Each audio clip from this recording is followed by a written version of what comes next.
Up and down, there and back. Entire game, who we attack. We take our time, we'll head it back.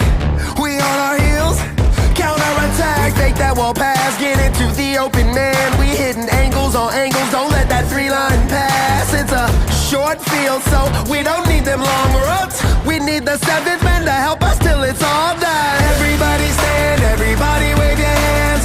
We the seventh man, Ontario fans. Say it loudly, say it proudly. Ontario, what? Ontario. Everybody stand, everybody clap. We the seventh man, Ontario fans. Say it loudly, say it proudly. Ontario, what? Ontario.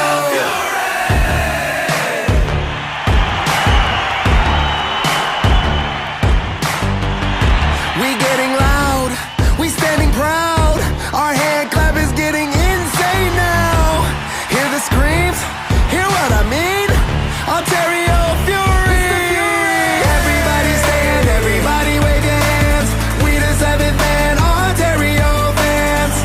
Say it loudly, say it proudly. Ontario, what? Ontario. Everybody stand, everybody clap. We the seventh man, Ontario fans. Say it loudly, say it proudly. Ontario, what? Ontario. We are Ontario. Say what? Say it louder. Here we go. Ontario Fury. We are Ontario. Come on. Let's go. Ontario.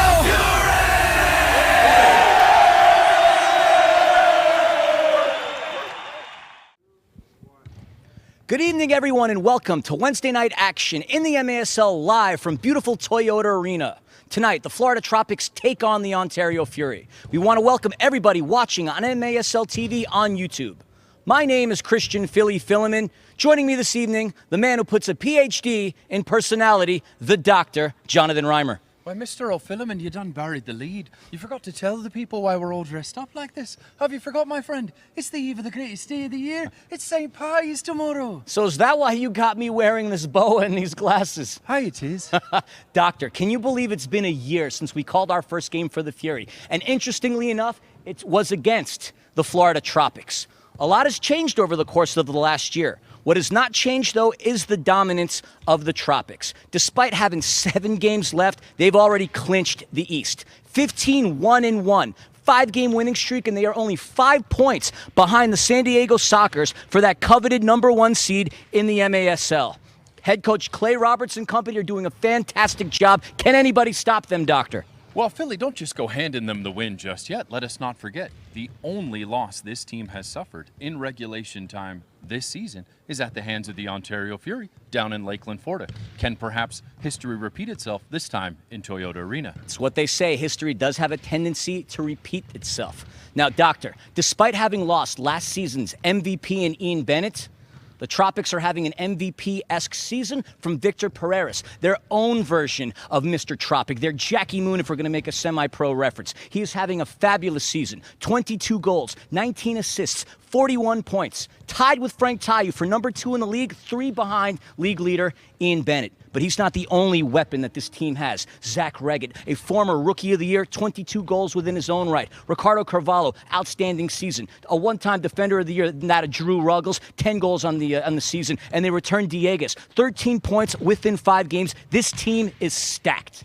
Well, we can't talk about subtractions to this team, and of course mention Ian Bennett, but they're going to be without the likes of Vic Moraligwe as well too, who unfortunately due to leg injury will be out for the foreseeable future, and also regrettably due to ongoing visa issues, Hugo Silva will not be between the pipes for this team. They're going to be instead tonight looking to Rainier House in order to take it down.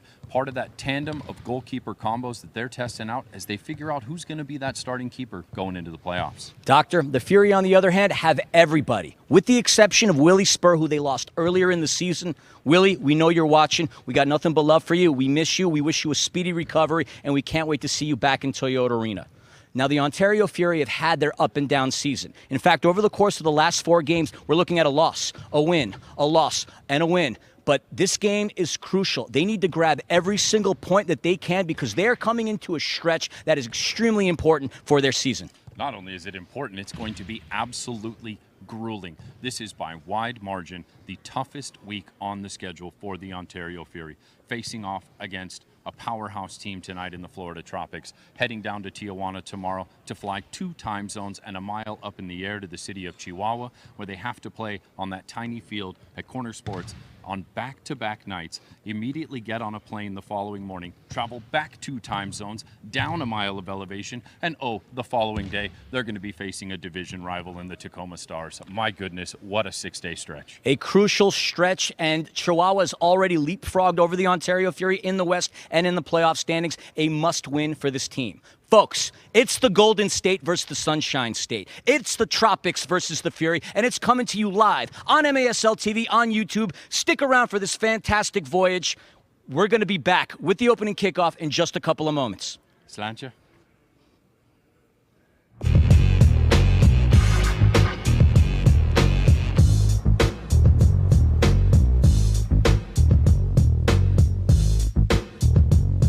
Available interior work surface to work it out up front, plus the capability of available Pro Power on board to work it out in back.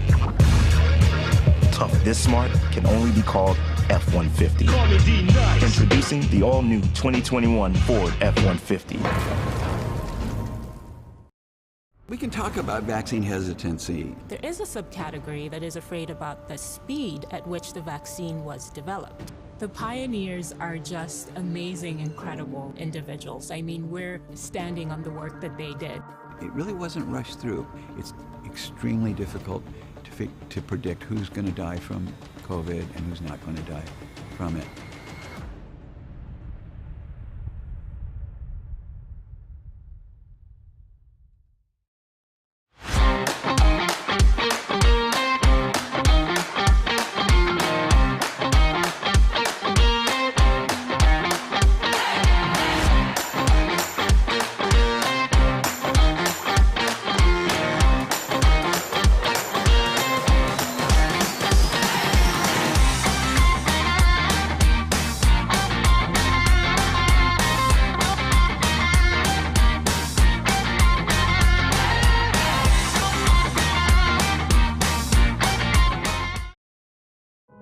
Society has an obligation to help others when others are struggling. Families can become distressed because they lose their father. Now a mother's forced to raise their 3 children. How does she get a job? How does she create the means to take care of her kids? For nearly 30 years, National Core and Hope Through Housing have changed the lives of hundreds of thousands of individuals, providing housing, offering hope, transforming communities. National Core and Hope Through Housing, building the future of community.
What's going on, Fury faithful? Welcome to Striking Fury, the official podcast for the Ontario Fury. I am one half of the husband and wife faction that is here to bring to you the Ontario Fury action. The self-proclaimed beast from the East, I am Christian Philly Filament. And always fine with a glass of wine, I am the better half of this dynamic duo. I am Amanda the Panda Filament. Wine and the better half, You've really outdone yourself today, Panda. That's right. And we are your Ontario Fury podcast. Everybody stand, everybody wave your hands. We the seventh band, Ontario fans. Say it loudly, say it proudly. Ontario, what? Ontario. Everybody stand, everybody clap. We the seventh band, Ontario fans. Say it loudly, say it proudly. Ontario, what? Ontario.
Sharp angle try to there to crush in. The rebound is Cisse.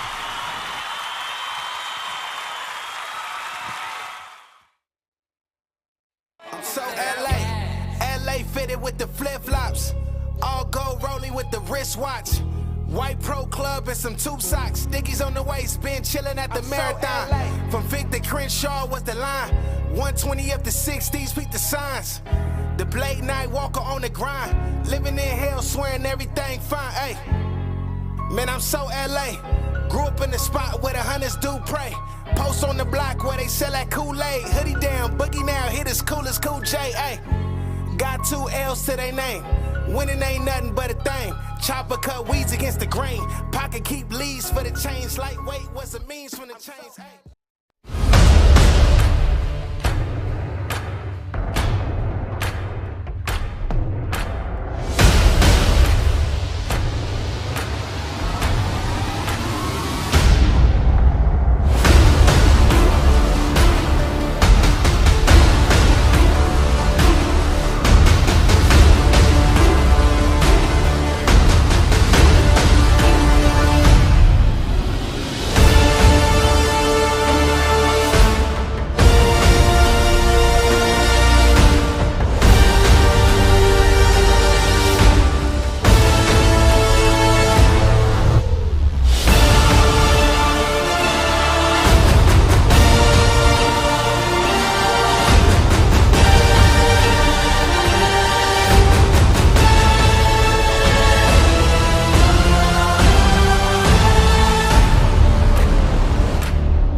Good evening, everybody, and welcome to MASL TV. We'd like to remind you that the officials for today's match are brought to you by Capelli.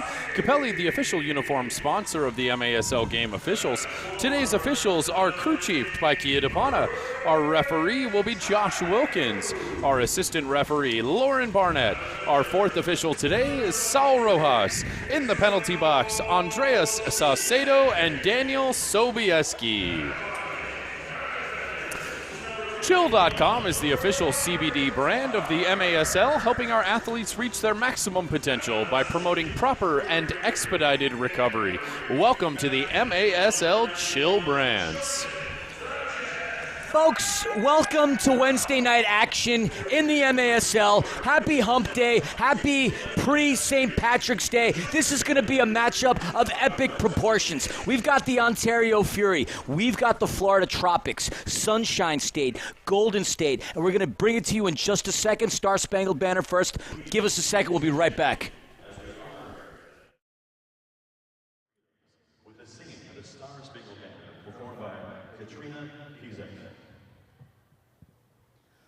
Oh, say, can you see by the dawn's early light what so proudly we hailed at the twilight's last gleaming, whose broad stripes and bright stars through the perilous fight o'er the ramparts we watched were so gallantly streaming, and the rocket's red glare, the bombs bursting in air, gave proof through the night that our flag was still there. Oh, say does that star-spangled banner yet wave o'er the land of the free and the home of the brave? Fantastic performance of today's national anthem by Katrina Pesic. Folks, we do have a couple scratches for you today. We want to let you know that in goal for the Ontario Fury is going to be Clayson DeLima tonight. The Iceman Chris Toast going to be taking the night off and watching from the bench. And in just a moment, we're going to head down to Panda for a little pitch side action with your lovely wife, Philly. Panda, take it away. I assume you can hear me. Good evening and welcome to Toyota Arena. And if you haven't already figured it out, we're celebrating St. Patrick's Day today. And the Fury could probably use a little luck of the Irish if they want to continue their playoff hunt. They're going up against the Florida Tropics, who have already clinched the East and are hunting down San Diego for that #1 overall seed. Now, for the Fury, every game is crucial. They're going to need to grab as many points as possible over the next 4 games that are happening in only 6 days. So we're hoping for a lot of exciting play tonight, a lot of shots, and I'm not talking about these kind, all right? So I just want to also give a big shout out to George De Leon and his girlfriend Melissa. They welcomed a newborn baby girl 2 days ago, so congratulations to them. Let's give her a big old Fury win tonight. Back to you guys in the booth. A little crash of Panda's interview by owner Jeff Burham there. That was funny to see. Yeah, again, we're welcoming another member of the Fury family, George De Leon and Melissa, giving birth to an infant. That's great. This Fury family continues to grow. And Doctor, again, we've got an exciting game on our hands. The Tropics. The last time they came into town was last year. That game didn't go so well for the Ontario Fury. It was our first game ever. If you recall, within seconds of us getting our first call with the Fury, Ian Bennett scored that first goal. Fury ended up losing 6-3, but the Fury definitely need a little bit of the luck of the Irish. As Panda said, they need every point that they can get. They're currently in 6th place as far as the seeding is concerned. Leapfrog by Chihuahua over the previous game, and they head down to Corner Sports Arena for 2 crucial games. But before we can even think about that, they've got to tackle Florida today. I do remember that game from last year very well. Hello, good evening, welcome. We've got a goal. I mean, I think at one point, like 10 minutes before the broadcast, the internet went out. It was a trial by fire scenario, but it was a beautiful thing. Folks, again, we want to welcome you. Wednesday night action, MASL TV on YouTube. There's no place in the world that you should be if you could be in the arena, that'd be great. There's no other place you should be than watching this game. Awesome matchup. You're going to see two Titanic teams duke it out right now. Doctor, we kind of talked about it on the pregame, but for those that didn't get the opportunity to catch it, what do the Fury need to do to capitalize and score 3 points tonight? Well, I've got 3 things that I've got circled on my list is what the Fury needs to do if they're going to walk out of here with the dub tonight. When the Fury execute quick one-touch passes well, they advance the ball successfully into the offensive third of the field. That is when the Fury are successful. How are they going to perform versus a press? The news is out. Everyone knows that if you press the Fury as they attempt to exit their own defensive end, it causes problems for this team. Has Coach Jimmy Nordberg been able to work that out with new assistant coach Jeff Hughes? Have they put something together in order to make that happen? Thirdly, for me, it is stay out of foul trouble. King Frank, 1 card away from serving a suspension, something we cannot see with Western Conference rivals coming up. And, of course, Thiago Gonçalves just 2 cards away from suspension himself. All good things to know, and we are underway in Toyota Arena. Keep an eye on number 7, Victor Pereira. He is tied with Frank Tayu in terms of points in the MASL right now. And looking in between the pipes for the Ontario Fury, we see Clayson DeLima. Head coach Jimmy Nordberg deciding to go with youth as opposed to experience, Doctor. Well, and we can see clearly here just in the first few seconds of the game that it is already a high press from Florida. And we see Drew Ruggles battling with Anuo Obasi. Drew Ruggles, you got to comment on that goal celebration that he had over the weekend. Sniper rifle situation. Drew Ruggles, and we got a foul on the turf. Looks like it's going to go against the Tropics. Chad Vandergriff doesn't look very happy with that call. It's Fury ball. But yeah, we were talking about Drew Ruggles. Again, a defender of the year, but he's found the back of the net on 10 occasions. He's a legitimate scoring threat for the Florida Tropics. The Ruggles Farai stands alone. Absolutely. Some of the best goal celebrations you will see, and hopefully we don't see any of those tonight for the Fury faithful out here. For all of you joining us from Florida, you know it, you love it, and you're hoping to see it. In between the pipes for the Florida Tropics, we got Rainer House, the Brazilian, a former member of the Cedar Rapids all-rookie team. He rep Brazil in the 2019 World Mini Football Cup Challenge in Australia. Yeah, they made it. Union University in Tennessee alumni, a very capable goalkeeper within his own right. Yeah, that World Mini Football team made it all the way to the finals that year and just unsuccessful in defeating Mexico in that finals. And there's a shot by Yoshi Sandoval, saved by Clayson DeLima. Yoshi Sandoval, I got to give a shout out to him. He's from Hammond, Indiana. I know a little bit about that state, having gone to college there, just outside of Chicago. They call it the region. IUPUI alumni Yoshi Sandoval had that first shot. Yeah, your alumni is looking for some Final Four love here as they approach the tournament, are they not, Philly? Well, March Madness certainly starts within the NCAAs for basketball, but we got March Madness here in Toyota Arena, Doctor. Amen to that. Kyle Williams passing the ball up to Sandoval. Sandoval up to the right, trying to get past the yellow line, passing it to Lucas Montelares. He passes it back to Sandoval. He's got Pittman on him. Kyle Williams, pressured by Pacheco, trying to make his move. Good footwork by Williams. And that's a save by Clayson DeLima. Travis Pittman on the ball, battling with Williams. Passes it back out to DeLima. Oh, a turnover. And a near opportunity for the Tropics. That ball was shot by Taylor Walter Bond. He had a great opportunity, got too much boot on that leather, just above the crossbar. And that's going to be a whistle. Ball's going to go back to the Fury. Yeah, it looks like the foul is going to be called here against Travi P himself. Mr. Travis Pittman getting his first of the game. And my goodness, how did Taylor Walter Bond not find the back of the net on that opportunity? He's going to want that one back. And it's Drew Ruggles on the restart.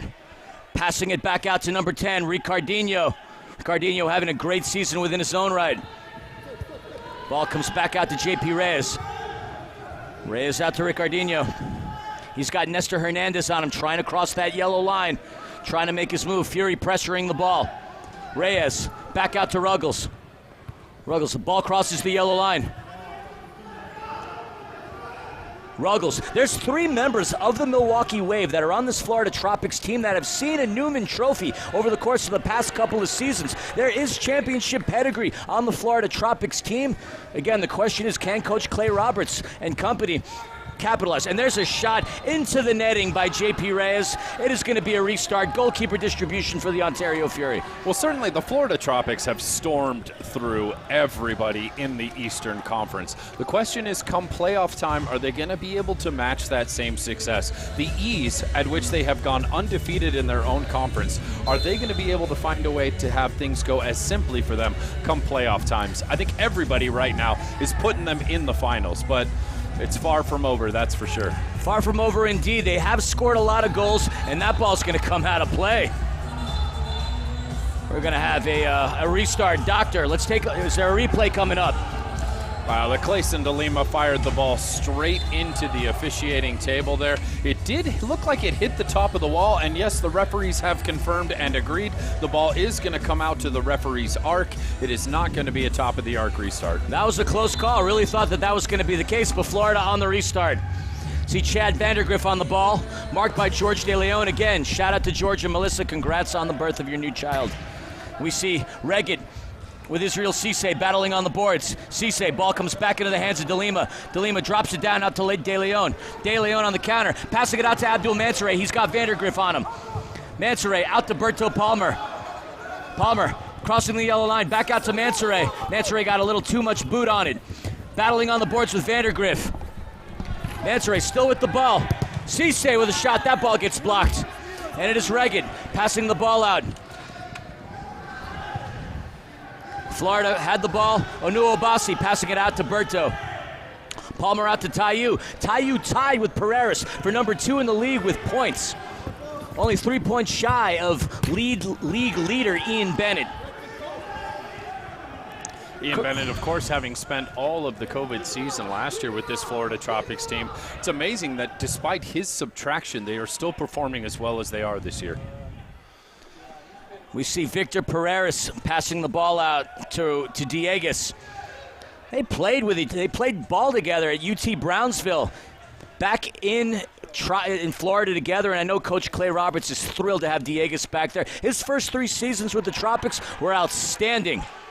Ooh, Clayson de Lima lucky to get away with that one there. Looked like he was well outside of the keeper's box when he handled that ball. Fortunate not to get a whistle. Oh, great move by Justin Stinson, megging Anthony Arrico, trying to find Topete. Passing it out, Thiago Gonçalves, and that's going to be a whistle. And there's a little bit of extracurricular there between Topete and Ruggles. Those are 2 gentlemen that you'd like to see calm it down throughout the course of the rest of this game. We don't need none of that tonight, boys. Both those players are warriors, and they're competitive.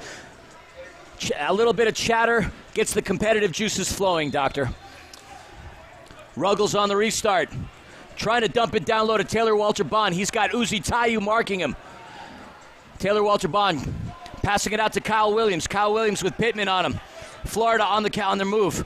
Trying to get by Pittman. Oh, deflected off of Thiago Gonçalves.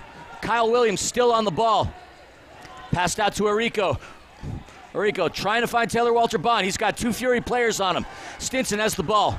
Passing it out to Pittman. Pittman back out to Tayu. Tayu out to Thiago Gonçalves. Gonçalves trying to find Pittman, but it was Arrico there breaking that play up. Ball finds its way back to Clayson de Lima. We're at 9 minutes and 10 seconds left to go in the first quarter. We haven't seen a real decent shot on goal by either team thus far. Both teams getting a feel for each other, neither of which have seen each other since December when Ontario went down to Lakeland, Florida, and they played 2 competitive matches against the Tropics, a series that was split between both teams. Yeah, the Fury have split every single one of their back-to-back games so far this season, with them heading to Chihuahua tomorrow to play back-to-back games Friday, Saturday. You have to wonder if that trend's going to continue, amigo. Israel Cisse passing it back out to Palmer. Palmer back out to Cisse. The captain facing pressure by Reggett. That ball gets deflected out of play. It's going to be a restart for Ontario. Well, it's certainly clear that the Florida Tropics have done their homework. They are applying a high press to the Fury, and it has been effective so far. Fury struggling once again, as we have seen far too many times this season, to exit their own defensive end. And it's a battle between Frank Tayu and Lucas Montelares. Tayu trying to do what he can. No whistle. Cisse getting the ball back. Restarting everything. Passing it out to Obasi. Obasi in only his 2nd game as a member of the Ontario Fury. formerly of Utica City.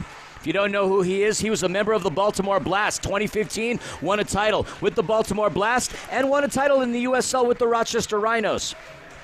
Certainly championship pedigree all over the turf tonight, Philly. There's a lot of championship pedigree on the turf right now. George De Leon facing pressure. What a great move by De Leon. De Leon making his move, trying to find Tayu. Too much. And that ball gets picked up by Ricardinho. Ricardinho trying to get by Obasi and Gonçalves. Gonçalves tried to sneak that in, but Rainer House is there to scoop it up. That's 2 possessions in a row in which the Fury fired a ball into Frank, and he was unable to redirect or get possession of it. You can clearly see the ideas here to get the ball to the Frank in the post, but unsuccessful so far. And we see Pereira's getting his pocket picked by Obasi. Obasi passing it across the yellow line. We see George De Leon on it. George De Leon trying to find Frank Tayu. Frank Tayu trying to get himself some space.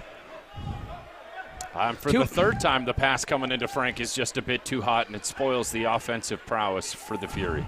Fury haven't played in a week. The Tropics played over the weekend. You got to wonder if the time off makes the team a little rusty. But again, the Fury need to do whatever they can to grab points because we spoke about it during the pregame. They've got a lot of action going on within the next 6 days. Yeah, 4 games in 6 days, both days off, travel days, crossing 2 time zones and nearly a mile of elevation. This is absolutely the roughest week of the season for the Fury in regards to travel and games. Yeah, I mean, they're facing the Florida Tropics right now, one of the best teams in the game, going down in a hostile territory to Corner Sports Arena to face Chihuahua on Friday and Saturday. Quick turnaround only to come back and face the Tacoma Stars, a team that's beaten the Fury already this season. Yeah. Fury have their work cut out for them. We see Florida on the counter, JP Reyes, and that's going to be a foul. Ball's going to come back to the Tropics. Yeah. Oh, we call it the other way. My mistake. Ball's going to come back to the Ontario Fury. Looks like it was on JP Reyes. Yeah, Reyes just stiff-arming Stinson there as he was trying to advance down into the offensive Or never mind, that ball on the restart's coming back to the Tropics. Drew Ruggles. Passing it down low. Dieguez tried to get by Cisse. Cisse clearing it, but Ruggles is there. It's Williams and Gonçalves. Kyle has the ball. And that's picked up by Nestor Hernandez, but Vander Griff is there to pass it back to Rainer House. 5 minutes and 46 seconds left to go here in the first quarter. You see Israel Cisse on it, passing it back out to DeLima. DeLima facing some pressure by Ruggles. Cisse trying to get by Dieguez. Good footwork by the captain, passing it out to Pittman. Pittman trying to find Gonçalves, but is intercepted by Williams. Battle, Pacheco, and that's going to be a whistle, Ontario ball.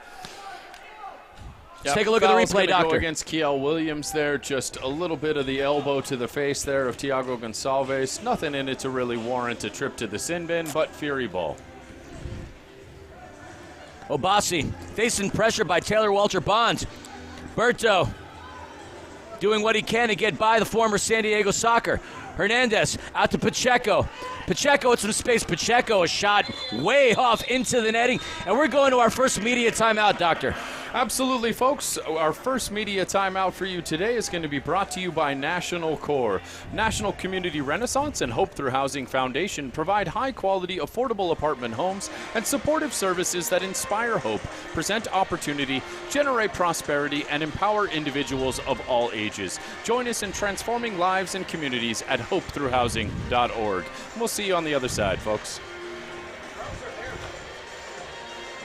Society has an obligation to help others when others are struggling. Families can become distressed because they lose their father. Now a mother's forced to raise their 3 children. How does she get a job? How does she create the means to take care of her kids?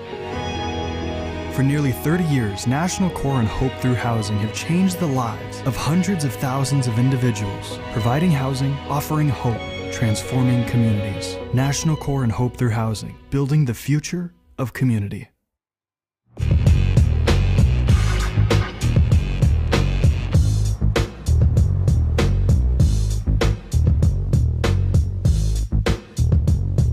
Available interior work surface to work it out up front, plus the capability of available Pro Power on board to work it out in back. Tough this smart can only be called F-150. Introducing the all-new 2021 Ford F-150.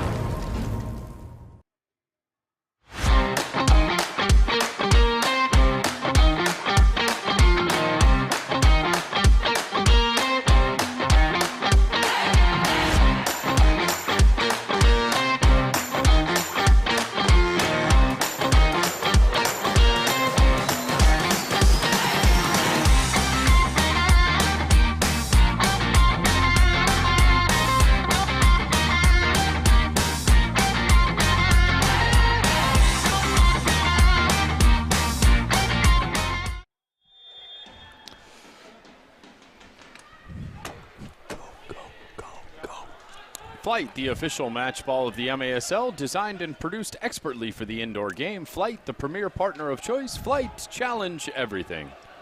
See Reggett battling with Uzitayu, scooped up by DeLima. DeLima trying to find Mansoure. That ball gets intercepted by the Tropics. Fury get the ball back. Obasi. We got two players on the turf right now from England. Normally, if we look down, we see a lot of Brazilians. But between Obasi and Mansoure, we got a couple of boys from the UK on our squad, Doctor. Yeah, nice to see. I mean, so much of this game dominated by South and Central Americans. Great pass by Tayu. De Leon putting the fancy footwork. De Leon nearly scoring a goal. And it is Tayu trying to get one. But Montelares headed it to Rainer House. And we're going to have a whistle.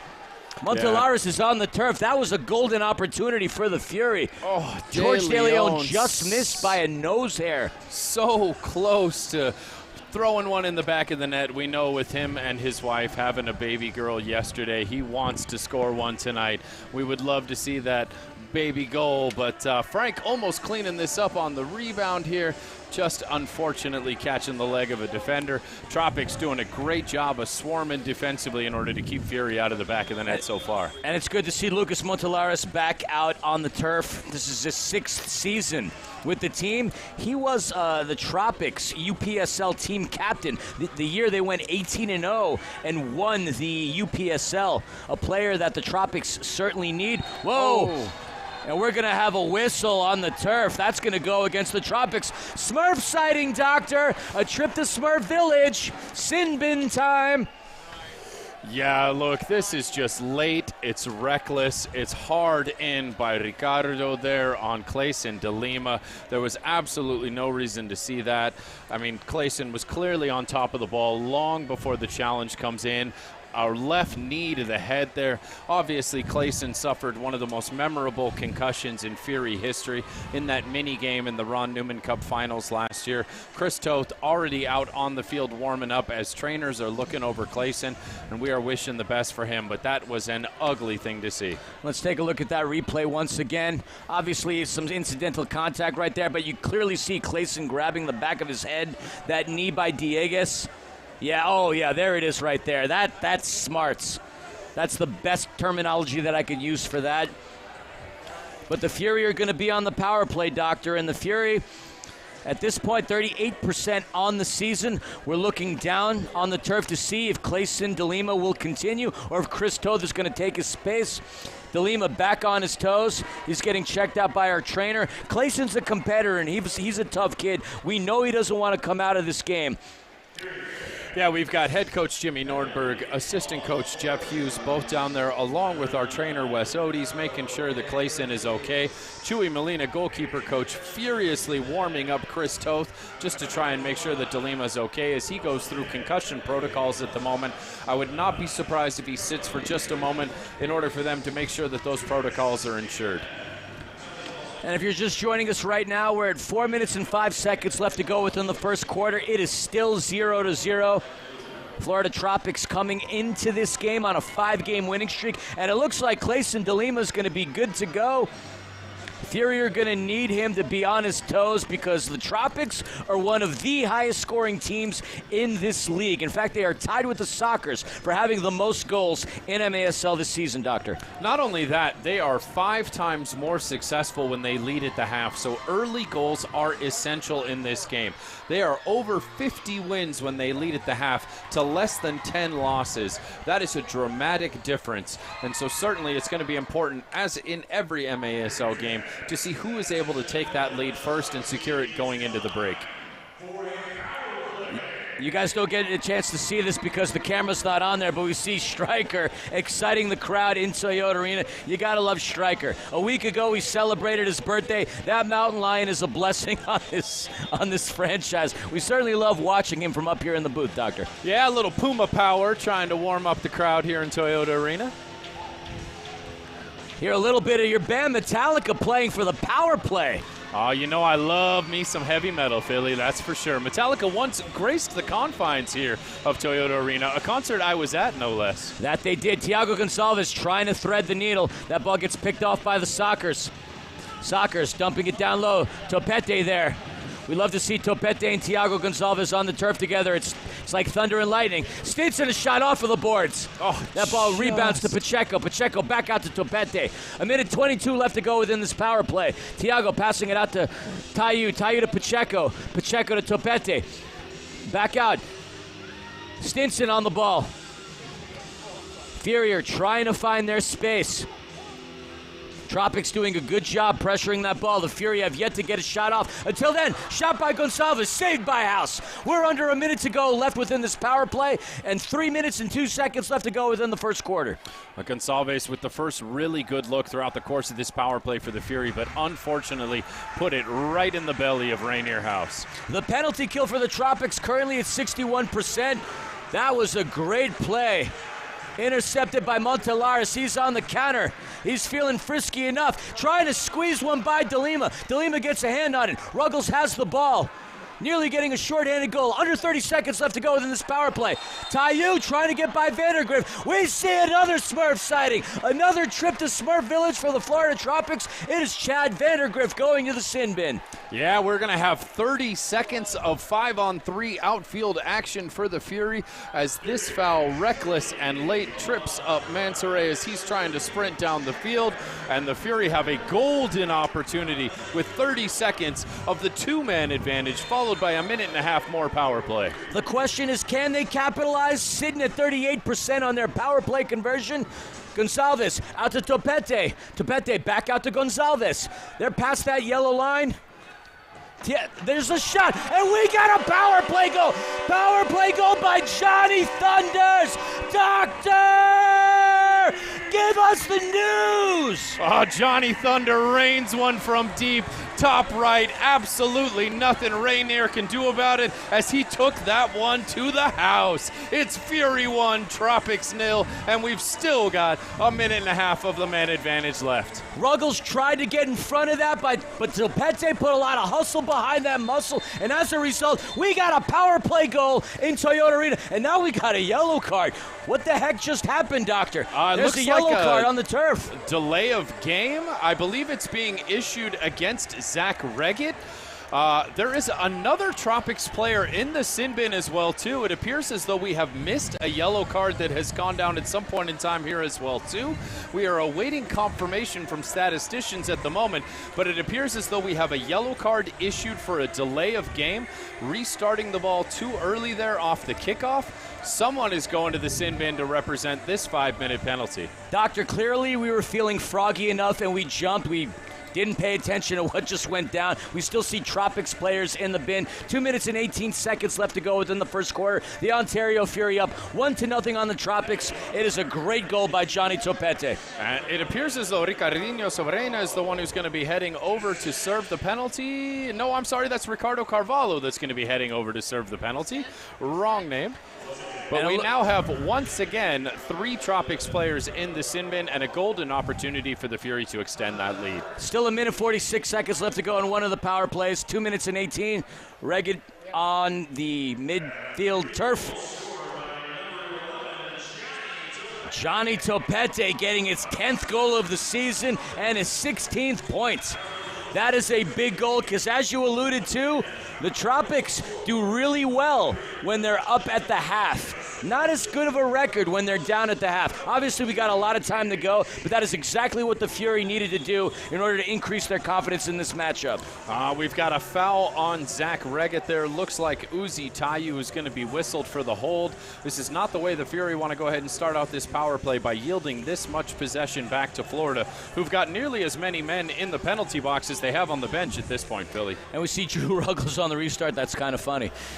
Ruggles is going to be there. We see Berto and Cisse right in front of him. Off of the boards, Reggett tried to head that in. There's a shot. Missed by Sandoval.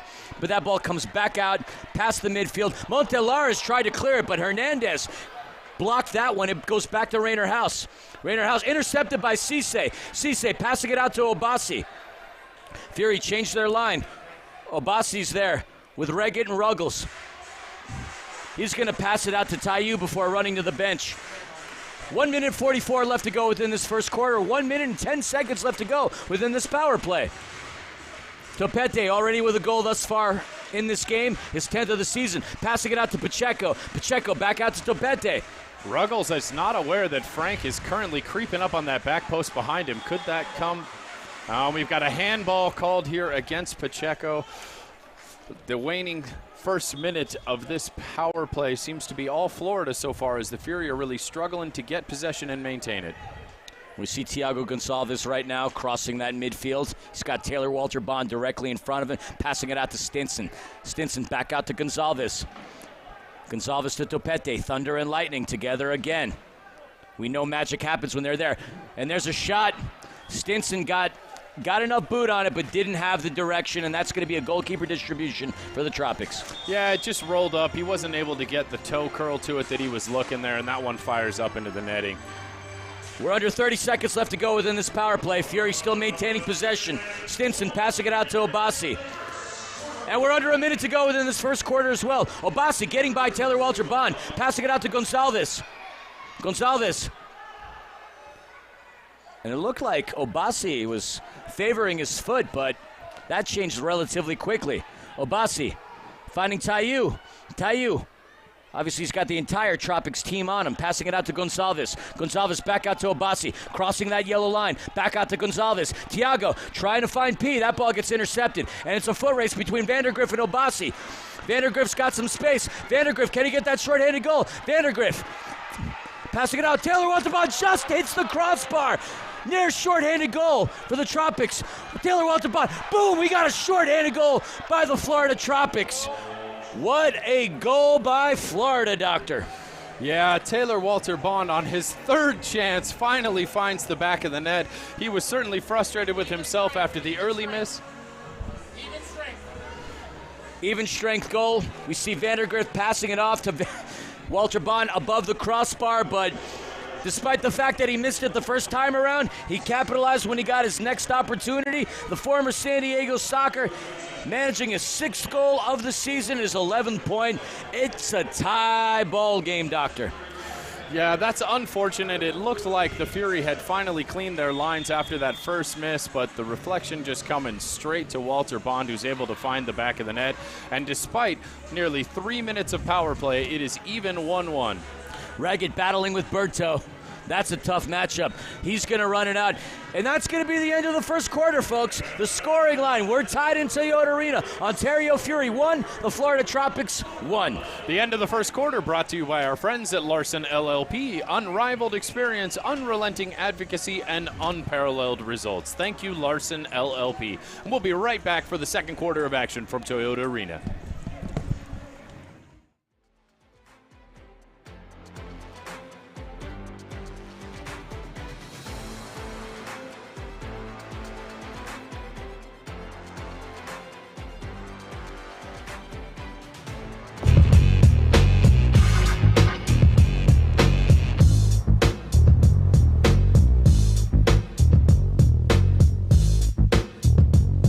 Available interior work surface to work it out up front, plus the capability of available Pro Power on board to work it out in back. Tough this smart can only be called F-150. Introducing the all-new 2021 Ford F-150.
Society has an obligation to help others when others are struggling. Families can become distressed because they lose their father. Now a mother's forced to raise their 3 children. How does she get a job? How does she create the means to take care of her kids?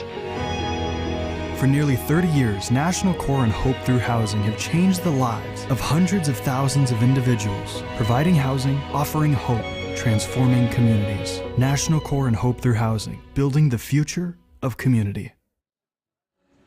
Welcome back, everybody. We're at the start of the second quarter. If you're just joining us right now, it's a tightly contested game between the Tropics and the Fury. The scoring line at 1-1. And looking at the statistics, it's the home team, the Fury, with 7 shots to the Tropics is 5, and both keepers equal in terms of saves. We have Clayson DeLima with 3, Rainer House with 3. Very close game. The only difference being is the fact that, well, you got more Tropics in the penalty box than we have Fury players. And welcome back, Doctor.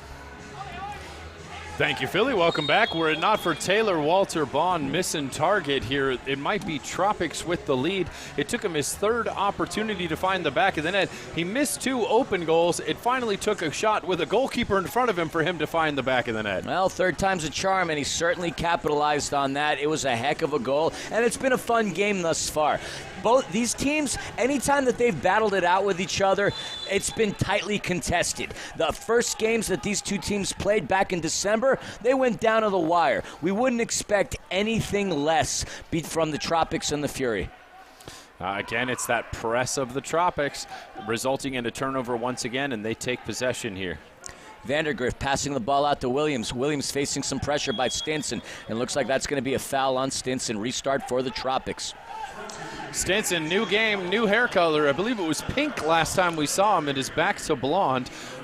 He changes hair colors about as often as your wife changes shoes, my friend. I mean, I wish I had enough hair to warrant changing my hair that many colors. I feel like I would just wipe whatever strands I have if I went as many colors as Justin Stinson has. Well, my hair is losing its color, so I feel you, my friend. Well, I mean, mine's, yeah, I'm with you. I'm seeing more gray than I am anything else. Cisse facing pressure by the Tropics. That ball comes back out to Justin Stinson. Stinson passing it out to Travis Pittman. Pittman back out to Stinson. Stinson getting by Ruggles. Passing it out to Gonzalez. Fury spreading the turf right now. Past the yellow line, Gonzalez to Tayu. Frank with some space. Tries to sneak one past Rainer House, but not enough mustard on it. Good save by Rainer House. Yeah, that one just creeping in off the deck. Really not a whole lot of pace on it. Easy save there for Rainer. One of the few looks that Frank's going to get. Clearly, anytime he sees the ball, he's going to get attacked. Not only does he have the most fouls in this league, but I would assume, without looking at any statistics, he's probably one of the most fouled players in this league. I think Frank Tayu would take offense to that statement, feeling that he constantly seems to have someone or 2 people hanging on his elbows. And, I mean, what he has done this season is he's been passing the ball. He's second on the team in assists with 14. He's only behind Thiago Gonçalves with 15. The ball comes down low. Taylor Walter Bond with Berto on him. Backed out to Montelares. Montelares passing it up top. Mansoret. That ball comes back into Anthony Arico. Anthony Arico having a great goal, opening up the scoring sheet between the Tropics and the Tacoma Stars this past weekend. Montelares out to Bond. Bond with Pittman on him. Back out across the midfield, Montelares. Ruggles with Stinson in front of him. Trying to find Reggett down low, but it's Reggett still with the ball. Gets by. Oh, he got by Berto, and Uzi Tayu kicked that off the board to reset everything in terms of the play. Montelares. So far on the defensive end here, the Fury have nothing left to do but clear the ball out and allow Tropics a chance to recycle. It's feeling like a power play here for the last couple minutes. It has. I mean, we see a couple of Tropics players within that box right now. House to Montelares, facing pressure, dumping it down low, trying to find Williams and Reggett. Reggett with Berto on him. Reggett tied with Victor Pereira for goals on this team, 22 thus far this season. Again, the possession comes out to midfield and is retained by the Tropics, and despite having 2 men in the penalty box, it feels like they have the man advantage right now. And that's going to be a foul on Berto. Restart is going to come by way of the Florida Tropics. That's been an intriguing matchup thus far. From our vantage point, quite the battle between Palmer and Reggett thus far. Yeah, Berto and Reggett have been going back and forth. Berto unhappy with the whistle there, does not feel that his contact warranted the response that it got from Reggett, but all's fair and love and MASL with. Restart for the Tropics. We've got Montelares and Williams. Pacheco and Hernandez. Reggett very casual at the back post there. Montelares. There's a shot. Blocked by Berto. Obasi. Williams with it. Backheel pass. Reggett tried to get some boot on it, but he missed it. Pacheco. Fury on the counter. Crossing the midfield right now. He's got Hernandez to his left. He's got Berto to his right. Resets. Passing it back out to Obasi in the midfield. Yeah, Fury in the low block and counter stage of the game at this point. Nice to see them try and attempt some maintained and sustained possession here. Obasi passing it back out to De Leon. De Leon to Topete. Topete slips out on the turf, but there's a pass by De Leon. We got a shot. We got a goal. Nestor Hernandez finds George De Leon. And a day after George De Leon has him and Melissa giving birth to their kid, De Leon scoring a goal. It is 2-1 in Toyota Arena. Doctor, give us the news. Well, we're used to Berto bombs here at Toyota Arena, but we finally got ourselves the baby bomb. Congratulations to the De Leon family. He finds the back of the net. An awkward little stumble slide through the ball, finds its way across Rainier House to the back post, and we don't care how it goes in. Players stumbling left and right, but if the ball finds its way into the back of the net, that is all that matters for the Ontario Fury as they take the lead 2-1 here in the second quarter. I may have fumbled my words a little earlier, but I'm so excited to see George De Leon scoring his 14th goal. What a shot, looking at it right by, sneaking it past Rainier House. And again, I'm so happy for him. He's certainly found his way. Nestor Hernandez, who assisted on that, trying to find Pittman. Pittman with a shot off of the boards. Hernandez, good battle. Hernandez getting into this game. Whoa. Back pass there from Tiago, almost caught Clayson de Lima heading to the wrong side of the goal. He was lucky that wasn't an own goal. That's very true. That ball's going to come into the netting. That's going to be a restart. Nestor Hernandez notching in his 6th assist of the season on that George De Leon goal. That was fun, Doctor. 2-1 right here in Ontario. The home team is up. Fury on the restart. Goalkeeper distribution. De Lima trying to find Tayu. Tayu heading it back out to Palmer. Palmer dumping it down low. Battle between Obasi and Vandergriff. Vandergriff takes the ball. Takes possession. Passes it back out. That's not a player that the Fury want to see on the ball. That down low, Dieguez. Good pressure by the Fury. Ooh. And that's going to be a whistle on Dieguez, on foul on Izzy. Yeah, that was some rough stuff there against Izzy, so good to see the whistle goes the other way there. Folks, we'd like to remind you that MASL Primetime is the home for the best highlights, interviews, and action from the MASL each week. Catch the latest episode each Wednesday with our homie Alex B., the boss Juvansky himself. Kyle Williams battling with Topete. Topete tried to squeeze by Williams. He wanted a foul. No whistle on the turf. Yeah, it looked like Kyle Williams took him to the deck there, but no call. Vandergriff passing out to Dieguez. Kyle Williams with Obasi on him. Obasi, great defense. But Kyle Williams picks it off the boards. Tayu has it. Frank trying to get by Vandergriff. Vandergriff wanted a whistle. Whistle on the push-up, but that ball comes back to the Fury. Intercepted by Dieguez. Both teams playing pretty physical so far. Obviously, that has been advantage Fury so far, as Ruggles unhappy with the delayed trip to the ground there for Obasi, but Obasi gets the whistle nonetheless. It has been the Tropics who've been seeing far more of the sin bin time. In fact, all of the sin bin time so far, with 4 players having been sent over to the Fury's 0. And that's really been the difference to a certain extent. I mean, Fury managed to capitalize, but still the Tropics ended up getting a near shorthanded goal on that. But that's obviously been the difference thus far. And it was the player returning to the pitch that ended up helping create their scoring opportunity. Tayu back out up top to Topete. Topete passing it back out to Gonsalves, off of the boards. Back out to Topete. Topete off of the boards. Nothing there. Drew Ruggles is there to scoop things up. Tropics on the ball. It's a battle. Arico. And Frank Tayu heads that out of danger. Anthony Arrico was wide open one-on-one with Clayson if the Tropics could just find him, and Frank was able to get the headed ball away from him before he could mount that offensive attack. Vandergriff finding Reggett. Reggett tried to chest it, but the Fury intercept. Pacheco.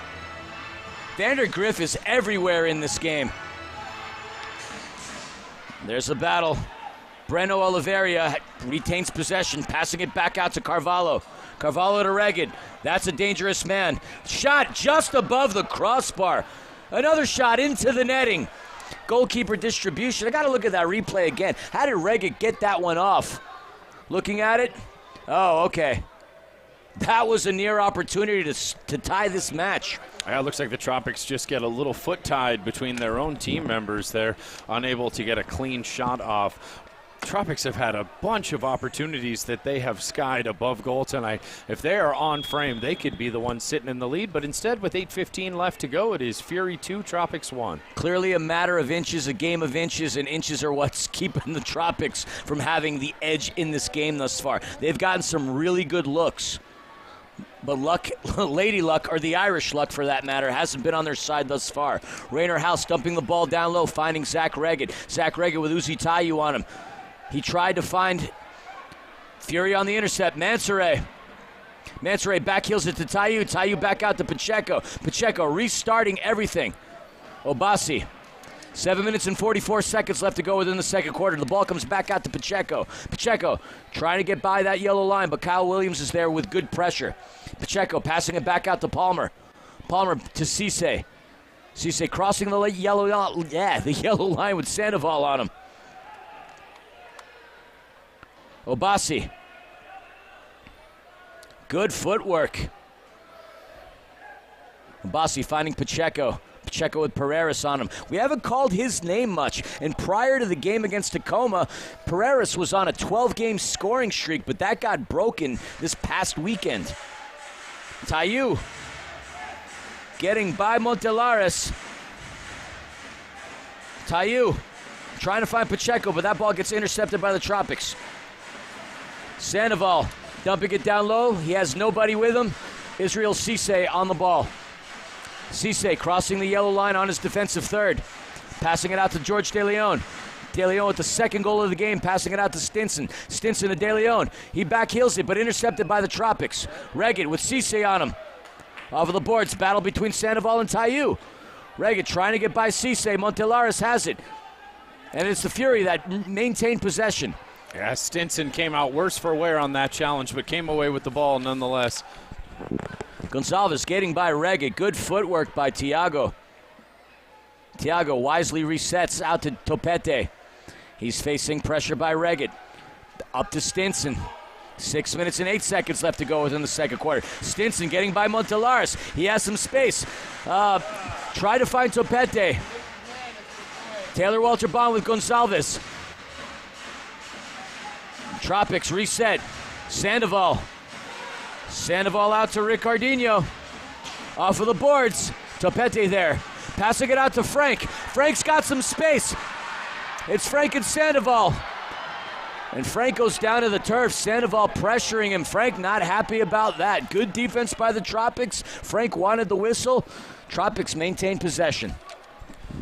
Yeah, Sandoval not happy with Frank going down. Frank not happy with the contact he felt from Sandoval. In the end, no harm, no foul.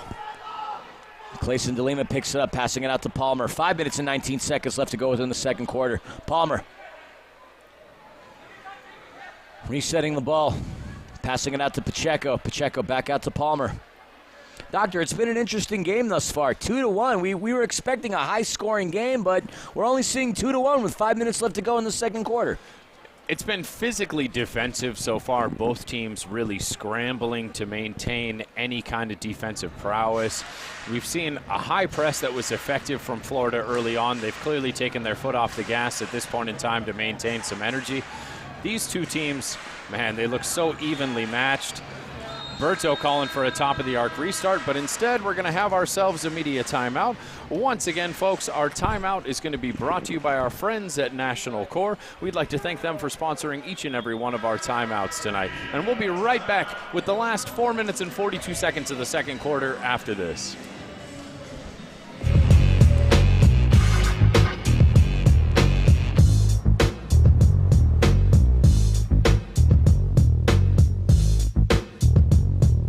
available interior work surface to work it out up front, plus the capability of available Pro Power on board to work it out in back. Tough this smart can only be called F-150. Introducing the all-new 2021 Ford F-150.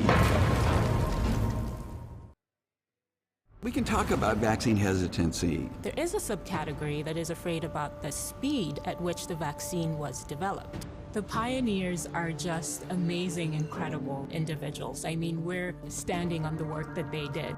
It really wasn't rushed through. It's extremely difficult to predict who's going to die from COVID and who's not going to die from it.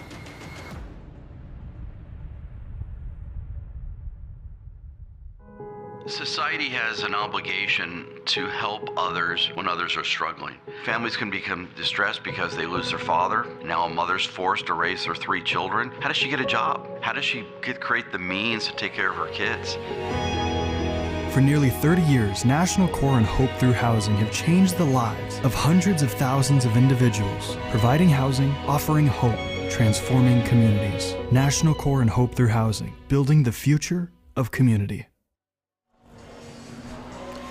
Folks, as we take a look here at the remaining games coming up for the Ontario Fury, we have mentioned that this is by far the most grueling week of the season for the Ontario Fury. They face Florida tonight. They have a travel day tomorrow, back-to-back games versus the Chihuahua Savage, a travel day on Sunday the 20th, followed by a game immediately following the day after versus the Tacoma Stars. They finally get the latter half of that week off before they head down to Dallas to place the Sidekicks. The Tropics have to make another visit back out to the West Coast to face the Fury once again before the season wraps up away at Pechanga Arena versus the dreaded San Diego Sockers to finish out the season. The Fury are in desperate need of points at this point in the season if they are going to end this season championship bound. You know, it's crazy looking at that schedule. All of those teams that the Fury are about to face potentially playoff bound. They head down to Corner Sports Arena, which isn't a very friendly place to play for opposing teams. That is hostile territory. So they're going to have their work cut out for them. If the Fury manage to scrape a couple of points here and there, could you imagine being in a scenario where they have to end the season in Pechanga Arena against the San Diego Sockers? That's going to be tough for the Fury to capitalize on. They need to steal as many points as they can. And interestingly enough, they are much better on the road than they are in Toyota Arena.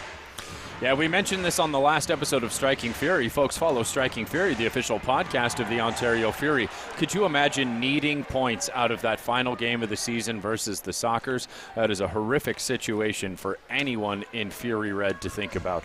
And let's not look past teams like the Tacoma Stars and the Dallas Sidekicks. Despite their early season woes, both of those teams have really turned it around, Philly. Yeah, with playoff potential. There is no cupcake team within this league. Any team can win on any given day. But if the Fury want to be hashtag championship bound, they're going to need to capitalize on these games in order to prove that. This is going to be a big test. I really feel that the Fury season is going to be made up within the next 6 days. Great backheel pass by Stinson to Cisse. We got Fury on the counter. Cisse making his move. Cisse with a shot just missing off the right crossbar. That ball ricochets, comes back to Frank Taillou. Taillou passing it out to De Leon. De Leon try to find Taillou, but Ruggles was there to intercept. Florida on the counter.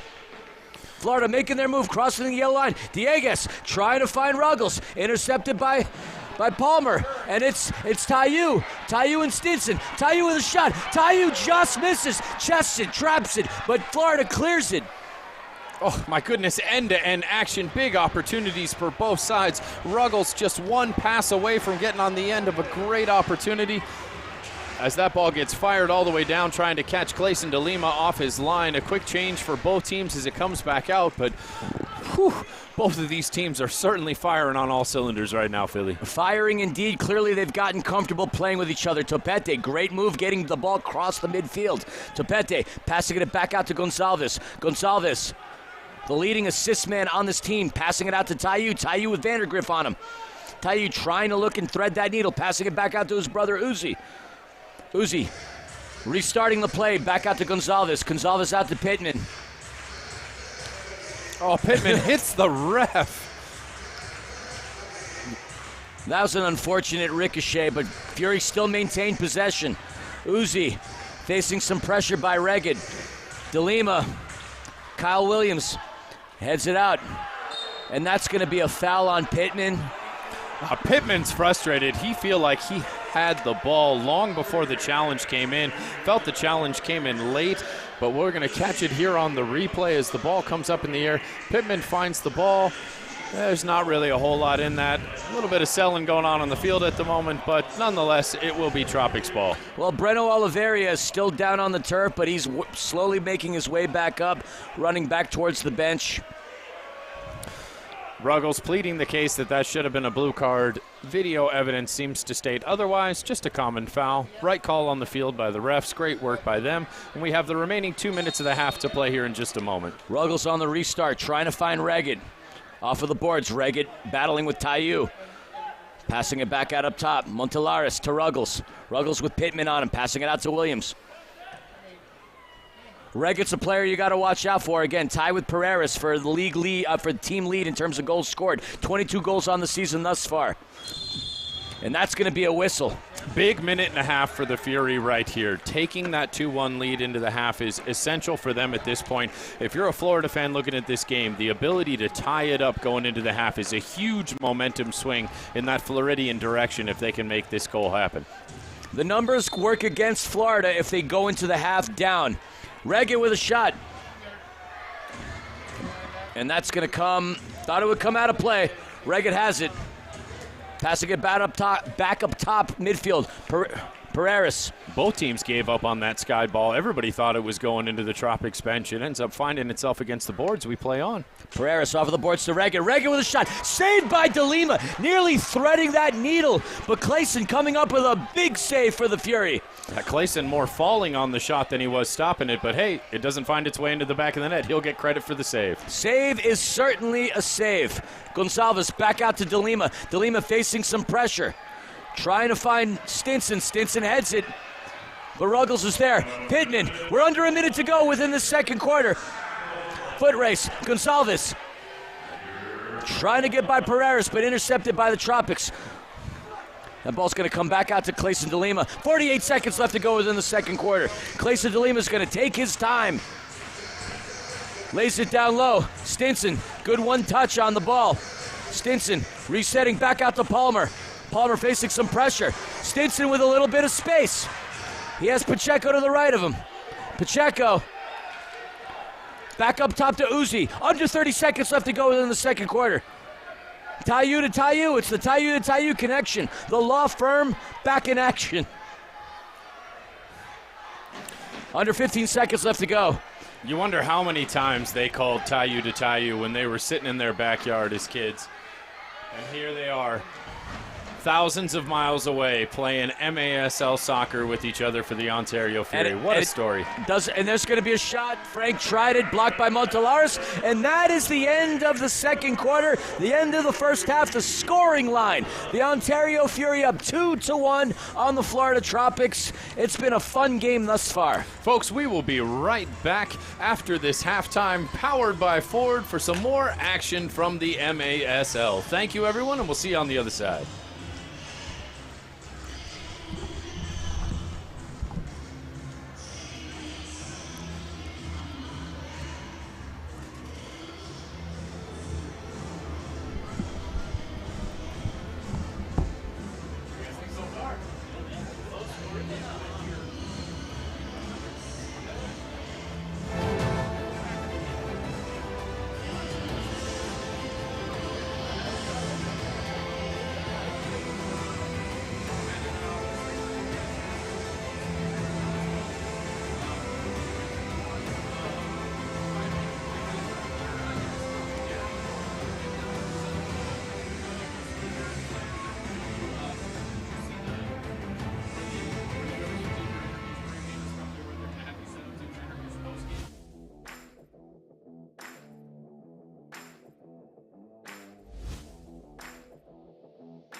Available interior work surface to work it out in front. Plus the capability of available Pro Power on board to work it out in back.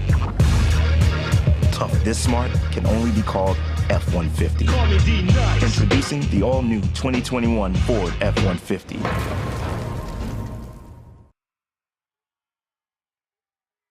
We can talk about vaccine hesitancy. There is a subcategory that is afraid about the speed at which the vaccine was developed. The pioneers are just amazing, incredible individuals. I mean, we're standing on the work that they did.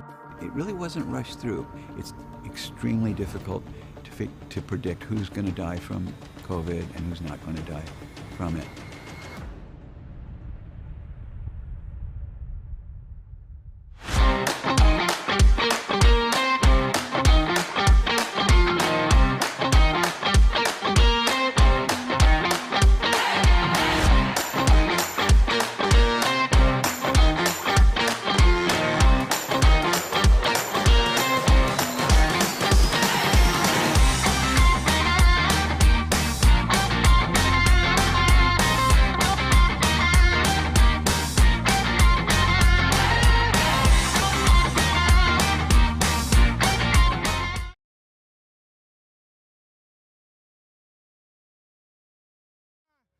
'20th to '60s, speak the signs. The Blade Night Walker on the grind, living in hell, swearing everything fine. Ay. Man, I'm so LA. Grew up in a spot where the hunters do pray. Post on the block where they sell like Kool-Aid. Hoodie down, boogie now, hit as cool as Coach J. Ay. Got 2 L's to their name. Winning ain't nothing but a thing. Shop a cup weeds against the grain. Pocket keep leads for the change. Lightweight was a means for the change. Ay. Had to eat ramen through the season. Chicken strip mix was the seasoning. Hustle for the kids just to feed them. Pull up on the plug for a meeting. Penny safe for that rainy day, believe me, ay. OG said save where you can. Keep a stash ready for the fam. Never leave life up the chance. Beaver pepper cracks in the damn comes like a flood on the man. Ay. LA fitted with the white glove with the 2 socks. Dickies on the waistband. Marathon. From Vic to Crenshaw was the line. 120th to '60s, speak the signs. The Blade Night Walker on the grind. Living in hell, swearing everything fine. Hey, I'ma let you know on the real. Granny been praying for the souls on the bill. Hope their grandson coming home for a meal. Tell them go to church and find God before they kill. Hey, love thy neighbor was an issue. Turn the other cheek before they miss you. Peace be still was official. Kept the devil ass tucked, ready to assist, dude. Sharp as against him. Growing up, living in LA, witness everything, but you turn the other way. Shooters on the left, then the right is where you stay. Kept head low, lit the fight another day. Ay. Advocates try to change the city, change the state of mind ain't pretty. Kept the rum litty like nitty. Hitters run you down like 50. Hustle in the swamp, gritty on that. LA fitted with the flip flops. All gold rolly with the wristwatch. White Pro Club and some 2 socks. Dickies on the waistband, chilling at the. From Vic to Crenshaw was the line. 120th to '60s, speaks the signs. The Blade Night Walker on the grind. Living in hell, swearing everything fine. Hey, LA fitted with the flip flops. All gold rolly with the wristwatch. White Pro Club and some 2 socks. Dickies on the waistband, chilling at. From Vic to Crenshaw was the line. 120th to '60s, speaks the. Blade Night Walker on the grind. Living in hell, swearing everything fine. Soccer LA, let's go!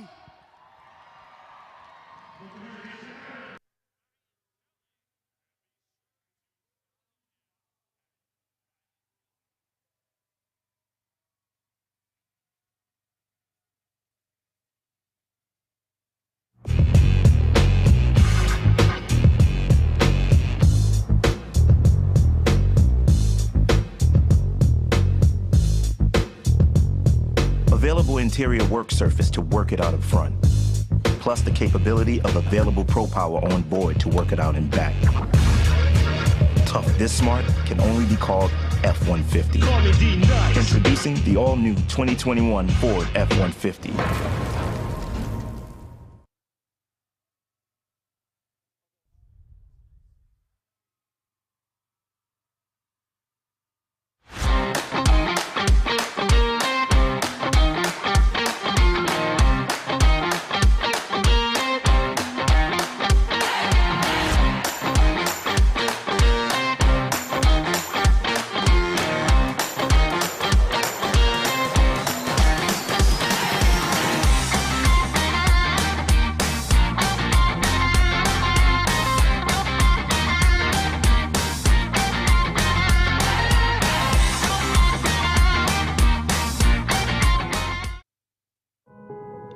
Society has an obligation to help others when others are struggling.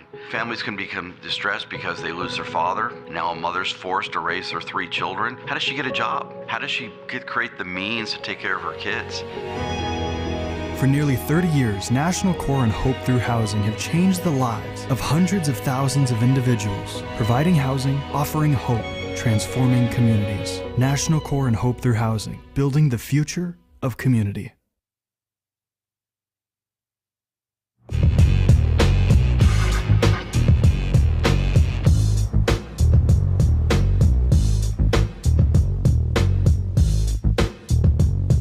Available interior work surface to work it out up front, plus the capability of available Pro Power on board to work it out in back. Tough this smart can only be called F-150. Introducing the all-new 2021 Ford F-150.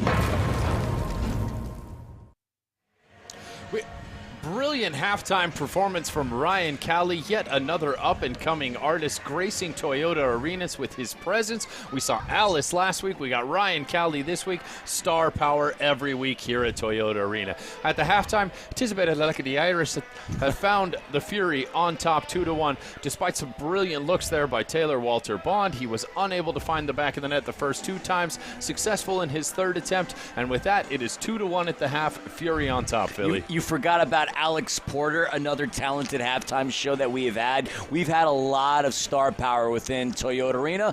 Obviously, we're right down the road from Hollywood. What can we say? Star power is everywhere, and star power exists on the turf thus far. It's been a really competitive game. Defense is the key word between both these clubs. It's 2-1, but that scoring line, despite the fact that the Fury up, doesn't really summarize what's been going on. We know statistically the Tropics are much better, and they end up winning more games when they're up at the half. But 2-1 is not a big scoring line, and so they certainly have an opportunity to come back within this game. Let's take a look at some of the goals that have occurred. I mean, look, we've seen 3 goals scored in a minute and 30 seconds in this league. 3 goals in an entire half is a fairly low-scoring affair, and it could start raining goals here in Toyota Arena at any point.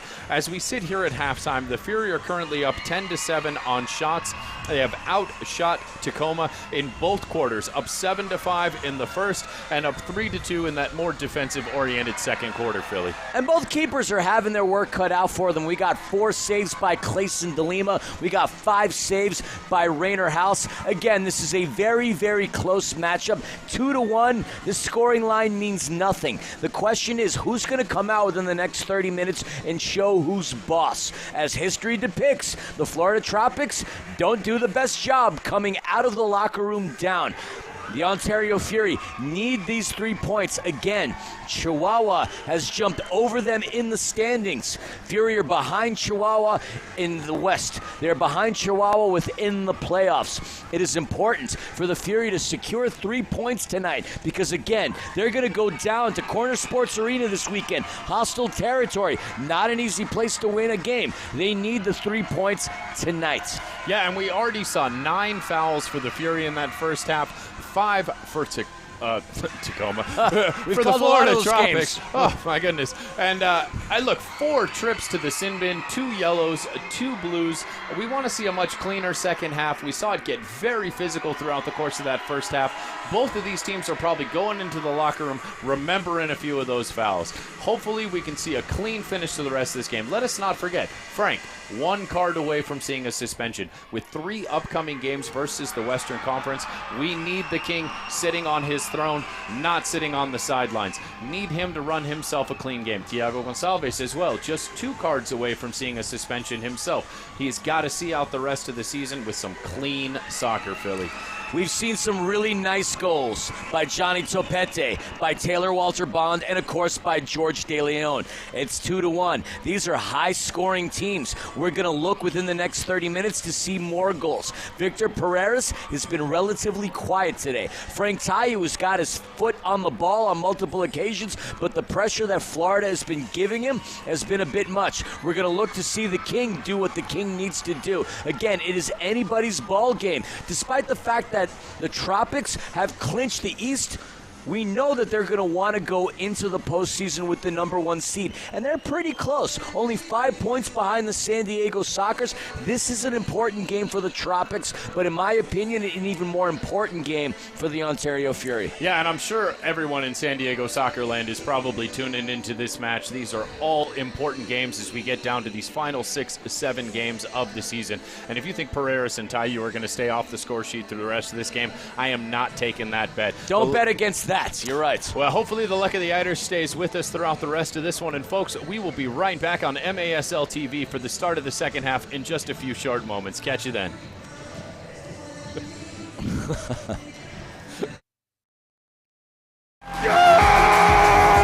The big man! Oh, it's pretty! It's so pretty!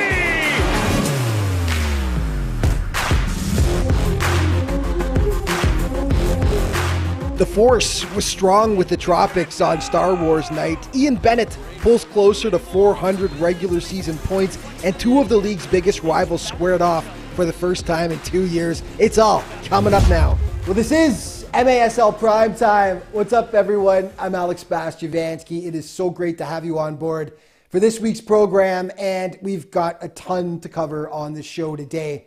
2 of the most successful organizations in the history of arena soccer are Baltimore and San Diego. Now, their rivalry goes back decades. The last time they faced off, though, was 2 years ago in a contest that got somewhat heated, to say the least. The 2 rivals finally squared off once again last weekend. 2 years is a long time to wait. 25 championships these clubs have won combined. Now, 2 years ago, these squads faced off in Baltimore. A back-and-forth affair. The Blast won the contest 9-5. It was a great game, and it got testy, to say the least. Several blue cards were handed out. Tensions were running high. Well, Friday, the rivalry renewed after 2 years. Plenty of fireworks in this one as well, and it's the Sockers that strike first. Bad luck for Baltimore. Watch as the ball will deflect off the defender, Jeremy Raley, right there, and in one's up San Diego, but the Blast would respond. Lucas Roque heading home the second chance, and it was a 1-1 game. Second quarter now. San Diego leading 2-1 at this point. Adriano Dos Santos and Felipe Gonzalez showing there's still no love lost between these teams. Still as heated as ever, but cooler heads would prevail, and it was a darn good game. Nelson Santana deflects at home to pull them within 1, and then in the second half, drive by Donatelli, deflected in front goal. Nelson Santana on the back post. So dangerous on those. Out comes Kalu. Kalu with some space, cuts it forward. Still has it. Shot, chip, save, rebound, score! The Blast were up, and an upset was brewing. San Diego claws back, though. Watch this one. Off Baltimore's Mike Diesel and in. Ouch. Second time this game that's happened. Off a Blast player and into their own net. It's tied 5-5, and then the Sockers take the lead. Craig Childs just creams the perfect one-timer. San Diego would ultimately take this one. They dropped the Blast by a 9-6 final score. Tacoma was in Florida, and it was Star Wars night. Tropics players wore these special jerseys. You can head to their Facebook page to find out how to bid on them. All proceeds will benefit the YMCA of West Central Florida. Great stuff, guys. Love those jerseys. Already up 1-0, Drew Ruggles. Dr. Drew continuing his scorching hot play. The Stars cut the lead in half. Nick Pereira to Felipe Souza, and it's 2-1. Second quarter, they even it up. Pereira to Vinny Dantas, and the big Brazilian makes it a 2-2 game. That's as good as it got for Tacoma on this day, though. Fancy footwork here by Breno Oliveira, and he gives the Tropics the lead, and then my captain, Victor Pereiras with the... So going into the half, the scoreline 2-1, and you have to attribute that a lot to the defensive pressure that both teams are putting on each other right now. I talked to Jimmy Norberg, the head coach, at the half, and he's very proud of the way that they are pressing the Tropics. And aside from a few little errors here and there, he thinks that if they could keep up the pressure, hold on to the ball a little bit more and make them come to them defensively, that if they can just bang a few more goals into the back of the net, there's no reason they shouldn't walk away with all 3 points today. So hopefully we can see that, and we're still chasing that playoff spot. Stick around. Let's find out who's going to walk away with a win tonight. Back to you guys in the booth. Fantastic stuff, Panda. Thank you so much for that. Folks, we would like to remind you that to get the latest news on the MASL and your favorite teams by following MASL Soccer on Facebook and MASL Arena. And of course, thank you to our friend Jeffrey Lenkov and friends for showing up tonight. Much appreciated. MASL Primetime is the home for the best highlights, interviews, and action from the MASL each week. Catch the latest episode each Wednesday with Alex Bostjuvansky. Chill.com is the official CBD brand of the MASL, helping our athletes reach maximum potential by promoting proper and expedited recovery. Welcome to the MASL Chill Brands. Philly, you got yourself a chance to be on MASL Primetime as your lovely wife. My phone's not ringing, though, brother. What's going on here? Alex Bostjuvansky, get my boy the doctor on MASL Primetime. He's got a heck of a story to tell within his own right. And speaking of stories, we're back here in Toyota Arena for the story, the chapter, the Tropics versus the Fury. And it's been a really good game thus far. A lot of defense. We got a whistle on the turf. It looks like it's going to go against the Fury. Foul's going to be on Israel Cisse. Doctor, very close game. Both keepers having a lot of activity come their way. We've seen really good goals. We mentioned it during halftime. Taylor Walter Bond, Johnny Topete, George De Leon. Again, I might be somewhat of a homer. I love George De Leon, and I love the goal that he scored again. Him and Melissa just gave birth to their kid. Yeah, I'm getting choked up just thinking about it. So happy for that family. Welcome to the family, the new little Miss De Leon. Fantastic to see him netting a goal on the first day his daughter is here on planet Earth. Just beautiful stuff to see. What we don't like to see are the whistles, and the third quarter has started off with the 10th foul against the Fury. Would like to see a much cleaner game on our way out here, Philly. And we see De Leon battling with Pereira. Pereira is the one who picks that ball up. He dumps it down low, trying to find his teammate, Zach Reggett. Both players with 22 goals apiece on the season. Reggett trying to find Vandergriff a little too much. It was a good cross. It was a good idea. Ruggles back out to Reggett. Reggett crosses that yellow line. Fury intercept. And it's Topete on it. Topete dumping it down low, but he has nobody there. Rainer House is there to pick things up. Crossing that yellow line, passing it back out. Ruggles has it. Up to Vandergriff. Vandergriff trying to find Dieguez. And then Nestor Hernandez. Nestor Hernandez getting an assist on the first goal of the game for the Ontario Fury. We'd love to see a Superman sighting up here in the booth, Doc. Yeah, Nestor whistled for the foul there. That is number 11 on the Fury for those of you keeping score at home. As the whistles keep piling up here, hopefully everybody stays out of trouble and stays healthy. We've got a long week ahead of us. We certainly do. Gonzalez off of the boards. Hernandez trying to get by Kyle Williams. Kyle Williams, foot race. Pittman's there, but Rainer House has a little more speed. Out to Montelares. Montelares out to Williams. Williams crossing the midfield with Nestor Hernandez battling with him. Of the many tools in Travis Pittman's locker, speed not really one of them. He is unlikely to win a foot race in this league. Travis Pittman has fared off fairly well as a member of the Ontario Fury. We know he was a member of the San Diego Sockers. FC Wichita played with the Richmond Kickers. Travis Pittman also had a little bit of time with the New York Cosmos. Also a teammate of Frank Tayus and Uzi Tayus. We see Topete there on the counter. Topete crossing the yellow line off of the boards. Topete to himself. Drew Ruggles is there to break it up, but Topete still has it. Hernandez trying to slip it by Rainer House. Not enough mustard behind that, and Montelares is there to clean things up. Oh, and Nestor Hernandez is absolutely furious. Felt the whistle should have gone his direction, but instead we've got a whistle on the boards going the direction. Oh, and he is being absolutely held back there by the arm. Surprised the whistle did not go Fury's direction there, but they still have the lead. But that could be a pivotal moment in this game going forward, Philly. Nestor Hernandez sniffing his 10th point and his 4th goal of the season, but not enough there.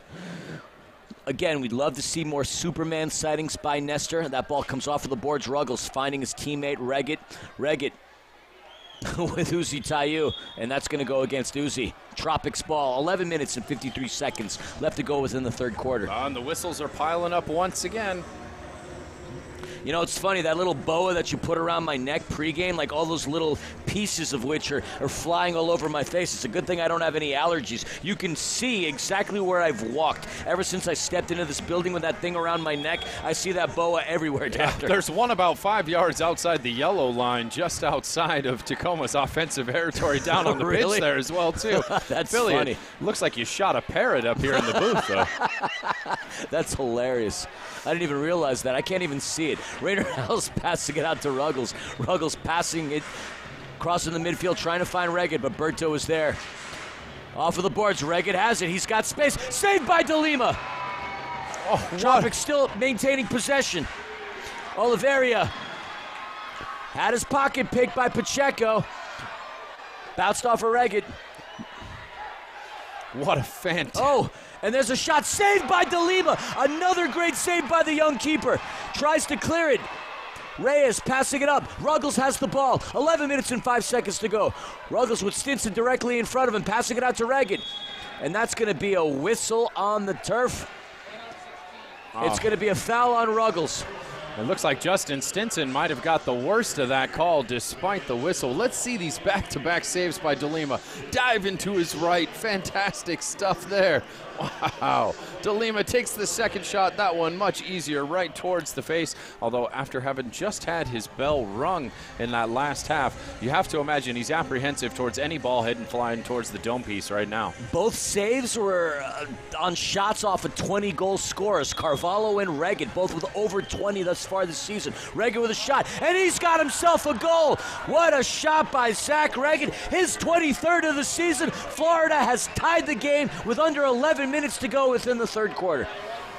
I can't tell if Reggett put that in by himself or if it got a tap in at the back post. We'll check it out on this replay right here. It definitely got a tap in there before it went in.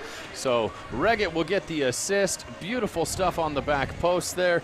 The goal is going to be credited to Carvalho. He's the one who finds the back of the net, although it's Reggett getting the high fives as he heads to the bench. And we're waiting on the call. Yep, so Carvalho now gets his 21st goal of the season and his 33rd point. It's tied 2-2 here in Toyota Arena.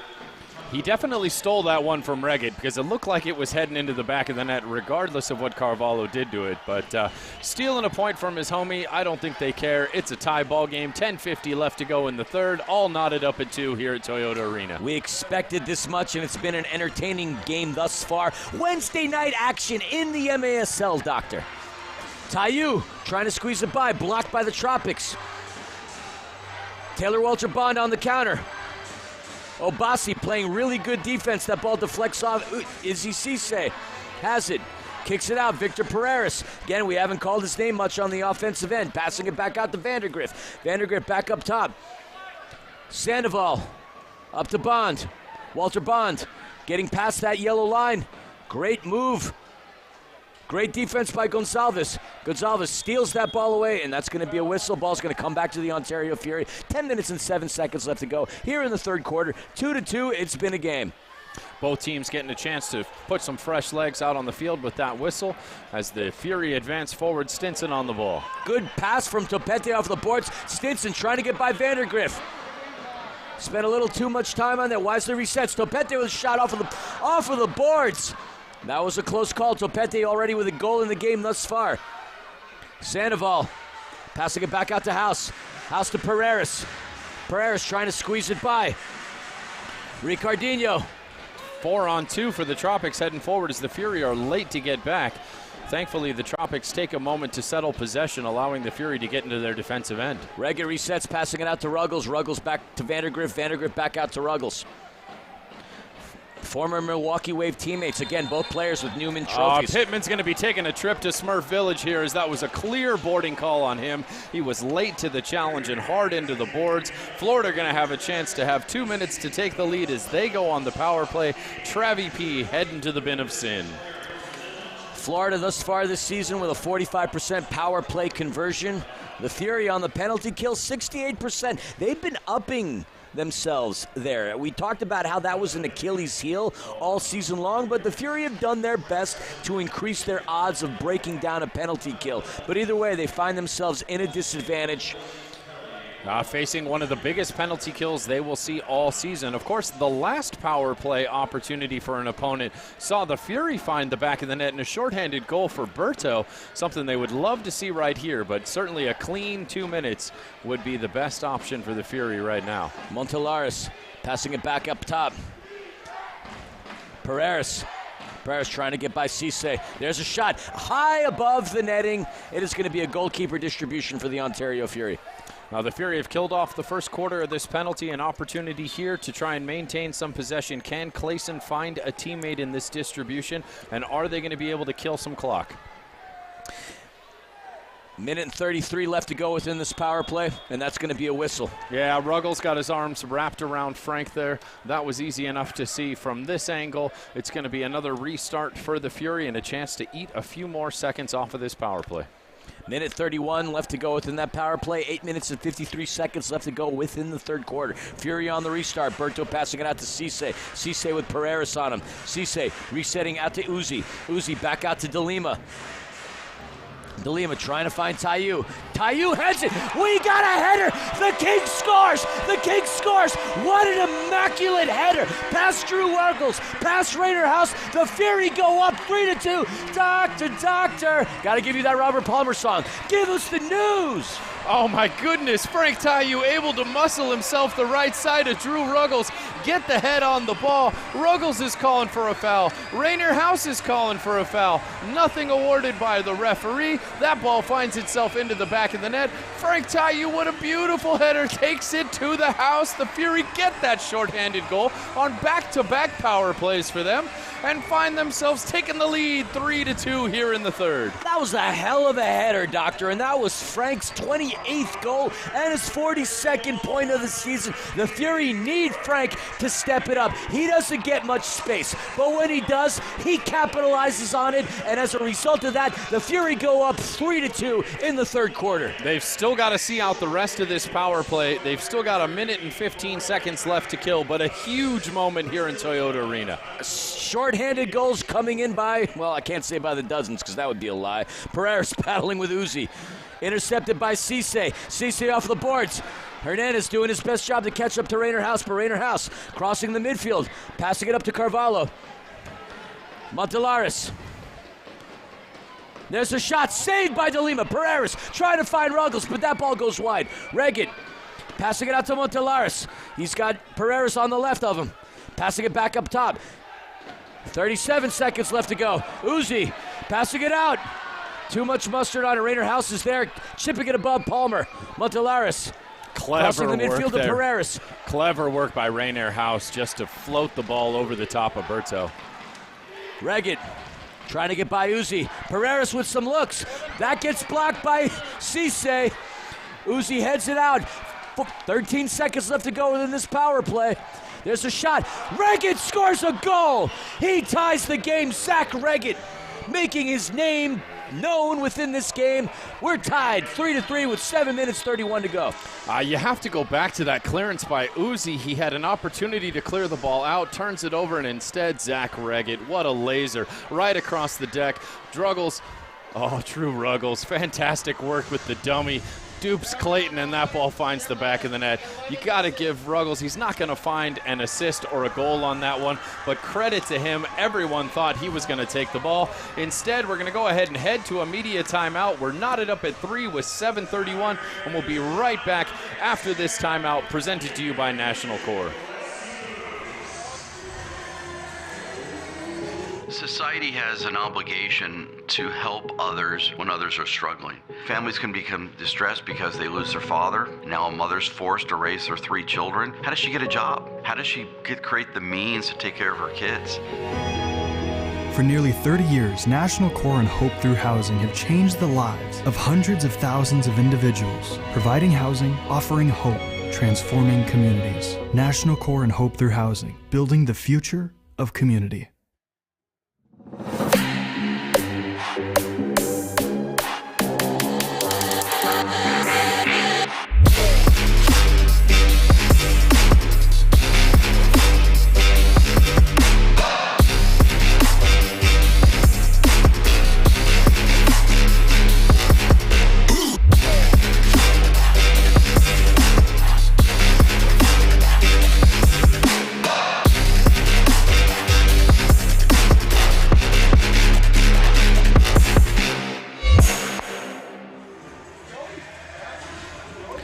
We're back now with a restart, 7:31 left to go in the third quarter. Dr. Zach Reggett is a dynamite player. You can't count him out.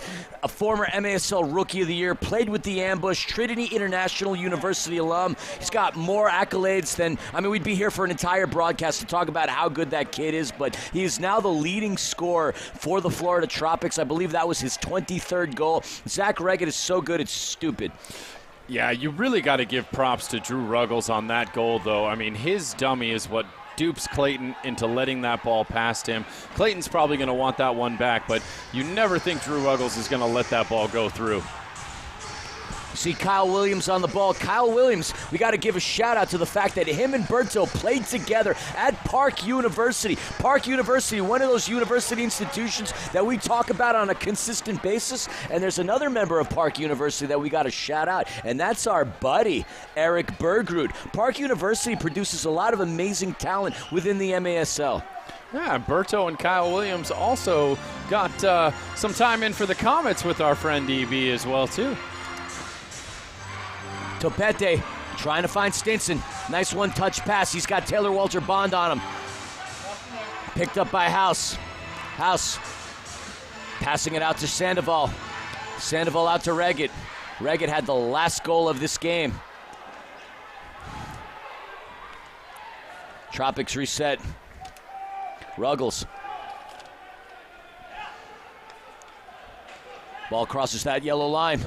There's a shot, just misses. Berto, picked up by Vandergrift, trying to find Reggett. He's got Topete on him. Ricardinho was open on the left side, but that's going to be a whistle. Reggett down on the turf. That ball's going to come back to the Tropics. 5 minutes and 53 seconds left to go within the third quarter. It is 3-3. Zach Reggett doing push-ups on the field, showing he's still got the muscle. It's Topete who muscled him off the ball, to the chagrin of our refereeing crew. He's still got the muscle. I never knew when he lost the muscle, Doctor. Ruggles trying to get by Mansoret. Ball comes back up top to Ruggles. Tropics spreading the turf as much as they can. Topete off the boards. Ruggles is there. Mansoret tried to clean that up, but Florida's still in possession. Berto collides with Clayson DeLima at the end of that one. Clayson's still able to collect. A little miscommunication there on the back line. Didn't realize if it was Berto or Ricardinho. Either way, the Fury maintained possession. Berto with Reggett in front of him, passing it out to DeLima. DeLima facing some pressure, back out to Berto. Berto finding Obasi. Obasi, the former Utica City FC player, in his second game with the Fury. Pacheco trying to scoop it in, but it's Rainer House with the ball. Oh, Pacheco had Uzi wide open back post if he could have just snuck that past Rainer House, but House was able to collect. Dieguez crossing that yellow line. Off of the boards. Carvalho had it. Foot race between Tayu and Vandergriff. Vandergriff applying really good pressure on the King. The King. Tayu wisely resets. 4 minutes and 25 seconds left to go within the third quarter. Uzi passing it out to Stinson. You gotta love the sound of the drums here in Toyota Arena. We don't get a chance to hear him that often, but when we do, we certainly appreciate it. Stinson trying to get by Vandergriff off the boards. Picked off by Florida. Stinson did a great job beating the double team, fired the pass off the boards there. There was just unfortunately no Fury player in the same half of the pitch as him to receive it. Sandoval to Carvalho. Carvalho with a shot, saved by DeLima.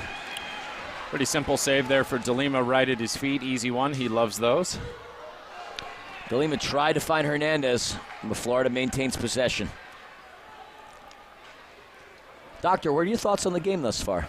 It's been a physical game. It's been a fairly even match. Both teams, obviously 3-3 is pretty simple to say. It's been an even game, but it's really been even on the floor as well, too. Obviously, fouls seem to be something we're seeing quite a bit of as both teams are looking to defend physically, but it's been a great game so far. You can't ask much more for these two powerhouse franchises. It certainly has. De Leon has the ball. Fury maintained possession on the counter, passing it out. Tried to find Stinson, but Montelares is there. Stinson regains possession, trying to find Berto. Berto passing it out to Cisse. Cisse crossing that yellow line of De Leon. De Leon with a shot. That ball gets deflected off of Taylor Walter Bond. Fury are going to maintain possession and are going to have the restart. It's been a great game, Philly. I mean, these are the kind of games you love to see. Even action. Both teams obviously fighting for something in the standings. Two talented franchises, stars performing, beautiful goals, beautiful moment for De Leon. This game's had everything you could ask for. It certainly has. Topete to Stinson. If you're not entertained thus far, you have no soul. This is a great game. This is a great sport. Indoor soccer. If you're a fan of it, we want to help this game grow. Tell your friends, tell your family, tell everybody. Let's help the MASL grow. Let's get more cheeks and seats. I love this game, Doctor. There's something I would sell my soul for. De Leon with a shot just to the left of the crossbar. That was a close call. De Leon had a really good look there. Oh, I did not see that one coming. De Leon almost put that one off the post and in just outside. Stinson trying to use some fancy footwork to get by, passing it back out to De Leon. De Leon and Topete. 2 minutes and 19 seconds left to go within the third quarter. Off the boards, nobody there. Reggett has it. Trying to clear it. It's going to be a line change for the Tropics. Topete has it. He's gonna feed it back to Obasi as he comes off. Both teams taking a moment to get fresh legs out on the field. Backheel pass from Obasi to Uzi. Dangerous stuff there, Uzi able to collect. Ricardinho was there like a wasp near honey. Obasi passing it out to Pacheco. We haven't really said much about Pacheco thus far in this game. 17 points on the season, yet to have an impact on this game thus far. Obasi dumping it down low off of the boards. Montelares chests it back to Rainer House. That was scary within its own right because Frank was nearly there. 1:30 to go within the third quarter. 3-3 thus far. Obasi heads it to Pacheco. Pacheco to Tayu. Frank's got some space. Frank with a shot. Frank misses off of the boards. Oh, he wants that one back. You can see him clapping his hands and slapping the boards. Felt he should have done better on that one. Tropics on the move. Frank heads to the bench, and he's still smacking the glass, frustrated with himself over that last shot. Ruggles with a shot, just misses. Saved by DeLima, and that's going to be a goal by Diegues. Off of the rebound, Diegues gets himself his 9th goal of the season, his 14th point within 6 games, and the Tropics take the lead for the first time tonight with a minute left to go in the third quarter. Oh, Clayson had such a beautiful save on that first opportunity, but as he puts the palm out on the ball, it is the awaiting foot of none other than Ricardo de Quiros Diegues to put it in the back of the net, put the Florida Tropics up 4-3 with about a minute left here in the third quarter. The Tropics have come from behind here in the second half and now take the lead. Tropics fans are going to be really happy by that goal. Diegues, a fan favorite, and we see the impact that he has on this team. Again, 6 games and have the amount of points that he does. That kid is a baller. Really good player, and it's been a privilege getting to watch him play, honestly. The high press is back for the Tropics as they force the turnover and maintain possession heading forward here. That ball's going to come in. DeLima catches it. 35 seconds left to go. DeLima finding Tayu. Tayu with 3 Tropics players by him. Vandergriff is there, but Cisse is there. He's got Stinson on his right. Stinson with some space. He had De Leon open. Frank, and that's going to be a whistle. Yeah, Frank clearly taken down on that play. Multiple players down on the turf at this point. Frank looks like he got a knee right to the midsection there. He's still down on one knee, nursing himself back up to his feet. Doctor, that was a dramatic play. Between the 2 refs coming up to them, I would have assumed seeing something, but a lot of drama. But Fury get the restart. Thiago Gonzalez up on top. He's got Pacheco to his right. He's got Stinson to his left. He's got Frank down low by the boards, and Topete there as well. Speaking of Eric Bergrud, will we see a timeout right here? Good opportunity. Thiago to Stinson. Stinson, that ball gets deflected. Vandergriff is there. Oh, Stinson is furious. Felt like Vandergriff was holding onto his foot and not allowing him to get up on the ball there. Under 10 seconds left to go. Pacheco facing pressure by Taylor Walter Bond. DeLima trying to dump it down low. Stinson. And they're not going to have enough time to get another shot off. And that's the end of the third quarter, folks. The Tropics take the first lead of the game for themselves, 4-3 going into the fourth quarter. And folks, we will be right back after this quarter, presented by our friends at Larson LLP. With unrivaled experience, unrelenting advocacy, and unparalleled results, turn to Larson LLP. Back after this, folks.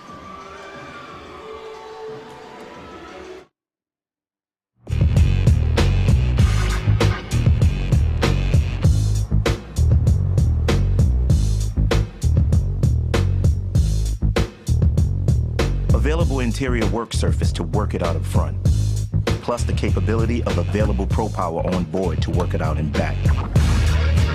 Tough this smart can only be called F-150. Introducing the all-new 2021 Ford F-150.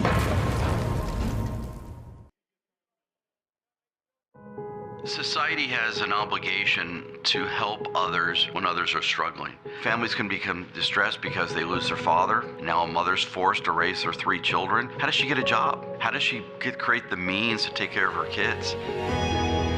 For nearly 30 years, National Core and Hope Through Housing have changed the lives of hundreds of thousands of individuals, providing housing, offering hope, transforming communities. National Core and Hope Through Housing, building the future of community. What's going on, Fury faithful? Welcome to Striking Fury, the official podcast for the Ontario Fury. I am one half of the husband and wife faction that is here to bring to you the Ontario Fury action. The self-proclaimed beast from the East, I am Christian Philly Filament. And always fine with a glass of wine, I am the better half of this dynamic duo. I am Amanda the Panda Filament. Wine and the better half. You've really outdone yourself today, Panda. That's right, and we are your Ontario Fury podcast. Everybody stand, everybody wave your hands. We the 7th man, Ontario fans. Say it loudly, say it proudly. Ontario, what? Ontario. Everybody stand, everybody clap. We the 7th man, Ontario fans. Say it loudly, say it proudly. Ontario, what? Ontario. Doctor, have you ever heard the saying, the devil is within the details? I have indeed, my friend. Well, if we're looking at the details, the Tropics clearly dominated that third quarter. 10 shots to the Fury's 4. And as a result of that, the Tropics are now up on this game for the first time within the first, 15, 30, 45 minutes. Well, we saw 3 goals throughout the course of the entire first half. The Tropics netted 3 goals just in that third quarter alone, taking themselves a 4-3 lead. Clayson DeLima, 9 saves on the game. Rainer House with 6. The Fury are going to need to step it up. There's 15 minutes left to go within this game. There's so much time left for either team to capitalize. Let's turn around now and focus on that game. Again, Zach Reggett had a heck of a goal. It's been an outstanding game thus far, and you wouldn't expect anything less from these two titans of indoor soccer. I love watching the Fury. I love watching the Tropics. I mean, we've seen some talented teams come through Toyota Arena, but thankfully it is an exciting game thus far. And again, what better things do you have to do on a Wednesday night other than watch indoor soccer live on MASL TV, on YouTube TV? If you don't like this game, you don't have a soul and you don't have a pulse. Tell your friends, tell everybody, indoor soccer is here to stay. Yeah, look, for all of our fans here in LA, look, Freddie Freeman hasn't signed yet. You guys got something to do tonight. Come join us here for some MASL action. For everybody out in Florida, Tropics are certainly the hottest team in the Sunshine State right now. You want to be watching some MASL action. Well, they're the only team in the Sunshine State if you really want to break it down. But you're not wrong with calling them the hottest team. And we're underway within this fourth quarter. Ruggles hits one off of the board, so Bassi is there to clear it up. That ball comes in, Emmanuel Aguirre. We haven't seen much of him in this game so far. Emmanuel Aguirre. Oh, we've got a bunch of horns going off. Looks like we still had a ball from the ball toss on the field. Roberto Palmer thankfully cleaning up the pitch here.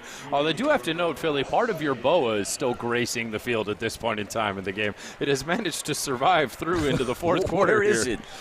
Where is it? I don't see it. I mean, there's a lot of green on the turf. That bow was pretty darn green. Right there next to the San Antonio Regional Hospital sticker right there on the field, I see my it. friend. I see it right now. Reggett passing it out. Pereira scores. One awesome scorer to another awesome scorer, and Fury find themselves in a bad position, down 2 goals. Great pass by Reggett. Reggett had Obasi on him. He blasts one past the left to Clayson DeLima. Florida is up 5-3. Well, look, I said it at the halftime show. There was no way this game was going to end without Pereira and Frank finding the back of the net. And lo and behold, both of them have done it. And at this point, the Tropics have now taken themselves a lead 5-3 with 14.5 left to go in the final quarter. Pereira couldn't stand the fact that Reggett took the lead in terms of leading the team in scoring, so he decided to put one in the back of the net within his own right. Mr. Tropics himself, the franchise leader in practically every statistical category that you can think of, gets his name etched into the scoring line. Fury are down by 2. He had just a postage stamp of space to turn and fire, managed to do so successfully, beaten the diving DeLima, and here we have a 2-goal deficit now the Fury have to fight back from. Stinson tried to sneak one past. Dieguez off of the boards. Good move. He's hustling. He's got Sandoval to the right of him. That ball comes off. Clayson DeLima had a hand on it, and that's going to be a foul. Is this going to be a blue card? It certainly looked like Stinson went down into the boards there. The Fury are certainly asking for it. Refs are looking at each other. A delayed call, no call. And it's going to simply be a common foul at this point, although it certainly looked like Stinson was awfully close to heading into the boards. A dangerous tackle. Let's take a look at the replay here. Stinson comes down to the corner and certainly looks like he got put into the boards there. Zach Reggett looks like, Dieguez looks like he is lucky to be avoiding the sin bin. Ref had a hand in the pocket, but ultimately decided not to issue the card. Stinson crossing that midfield, passing it out to Tayu. Tayu turns around, fires, saved by House.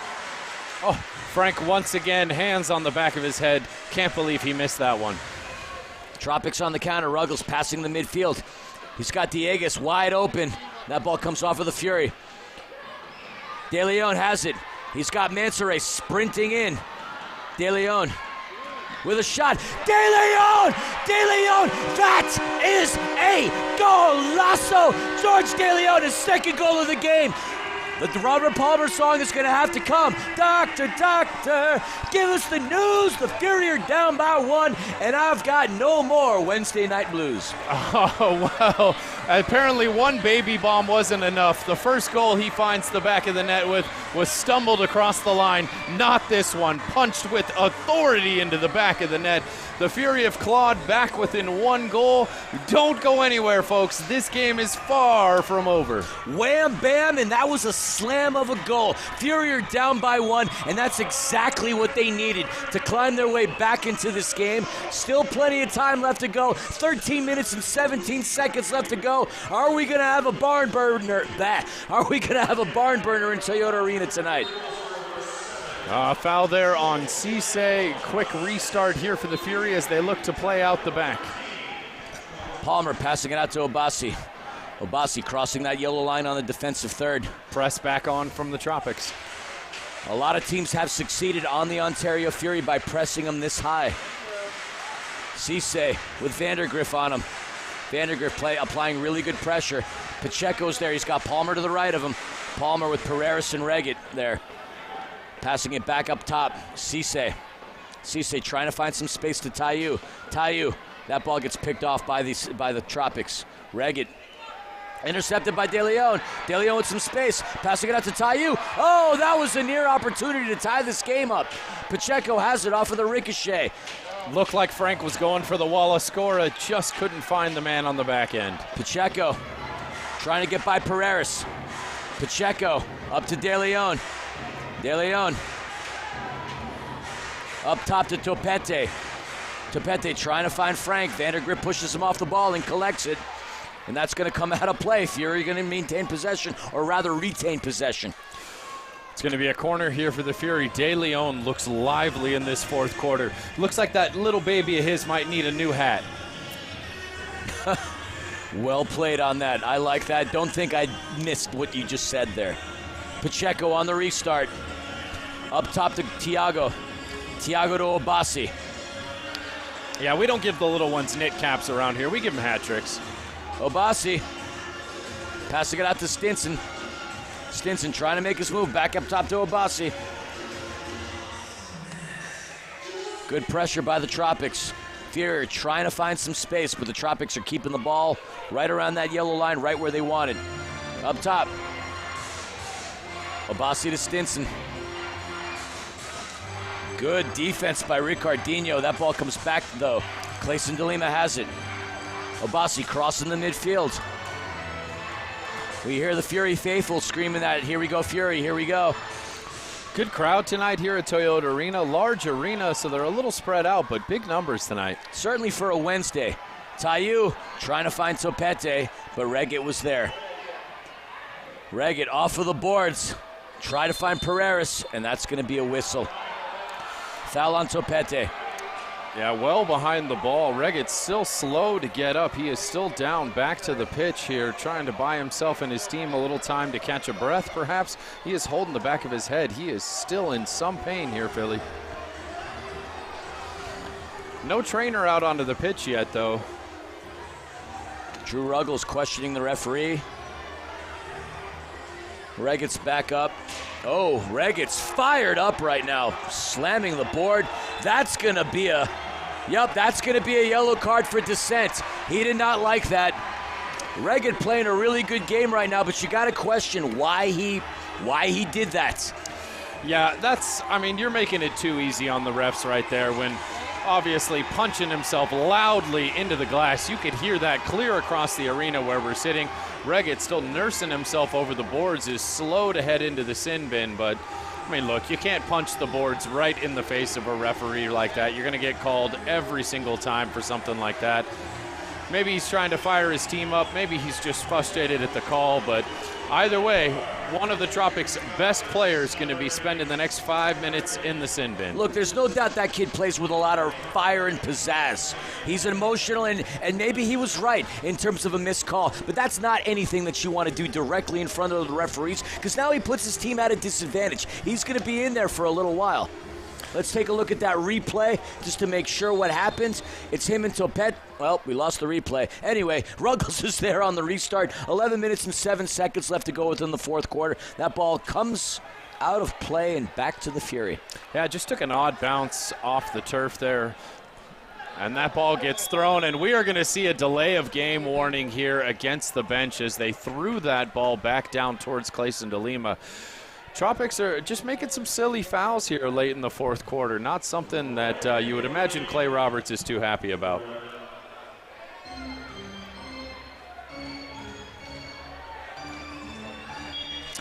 Restart for the Fury. Gonçalves passing it out to Pacheco. Pacheco off of the boards. Thiago off the boards to Hernandez.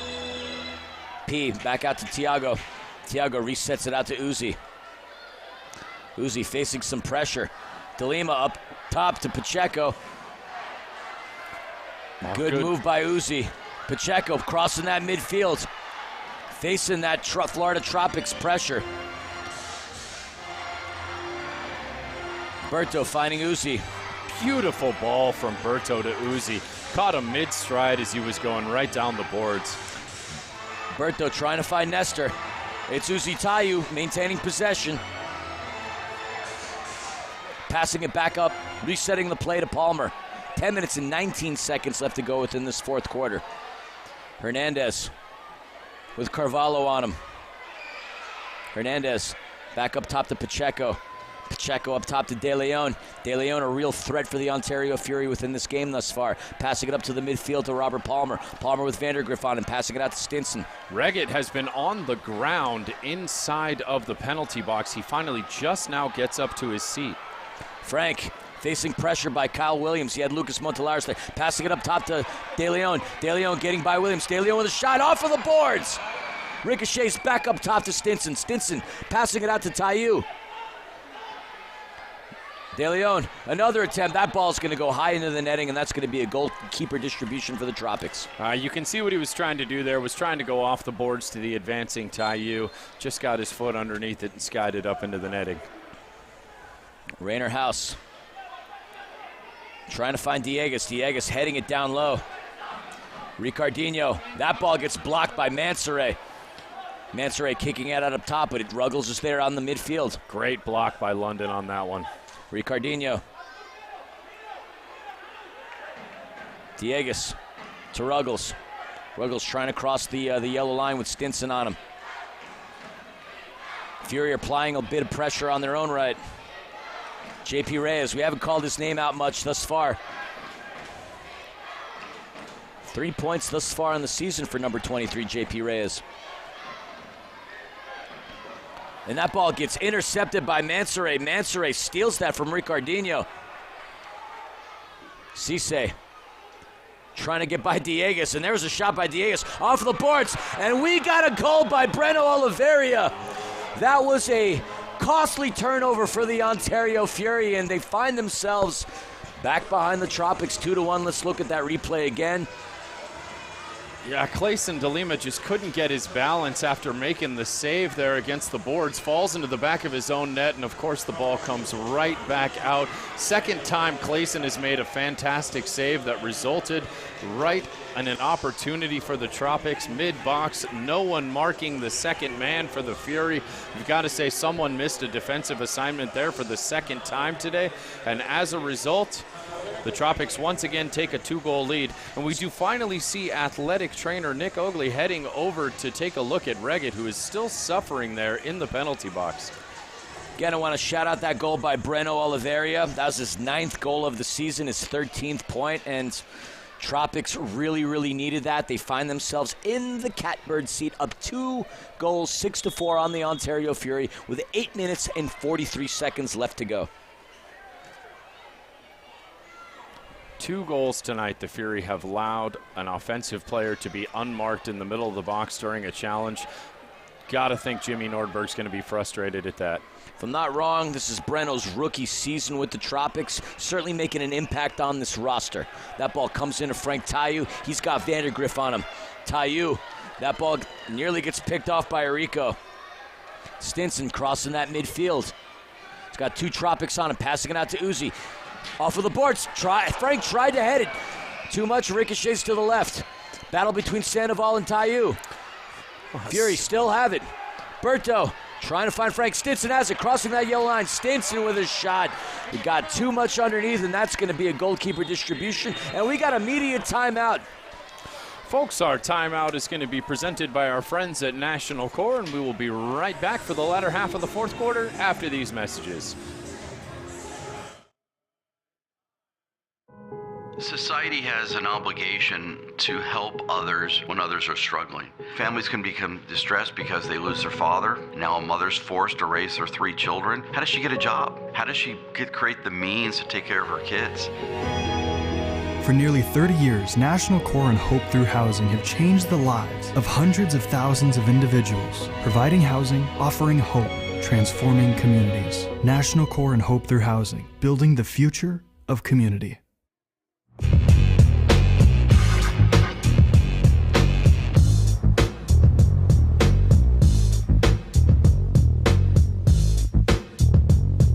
Available interior work surface to work it out up front.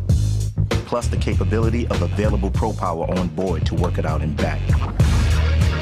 Tough this smart can only be called F-150. Introducing the all-new 2021 Ford F-150.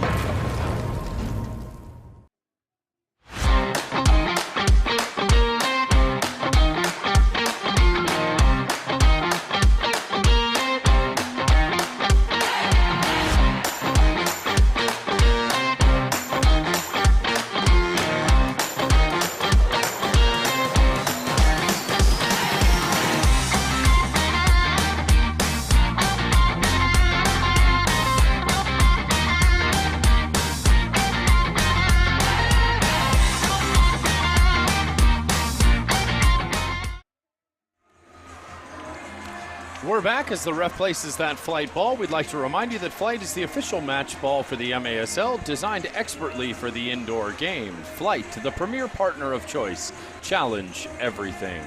Philly, what do we got to see from the Fury if they're going to claw back 2 goals here? Well, better passing, less turnovers. They're doing what they can, but obviously the Tropics are a force to be reckoned with. I mean, they're 15-1-1 for a reason.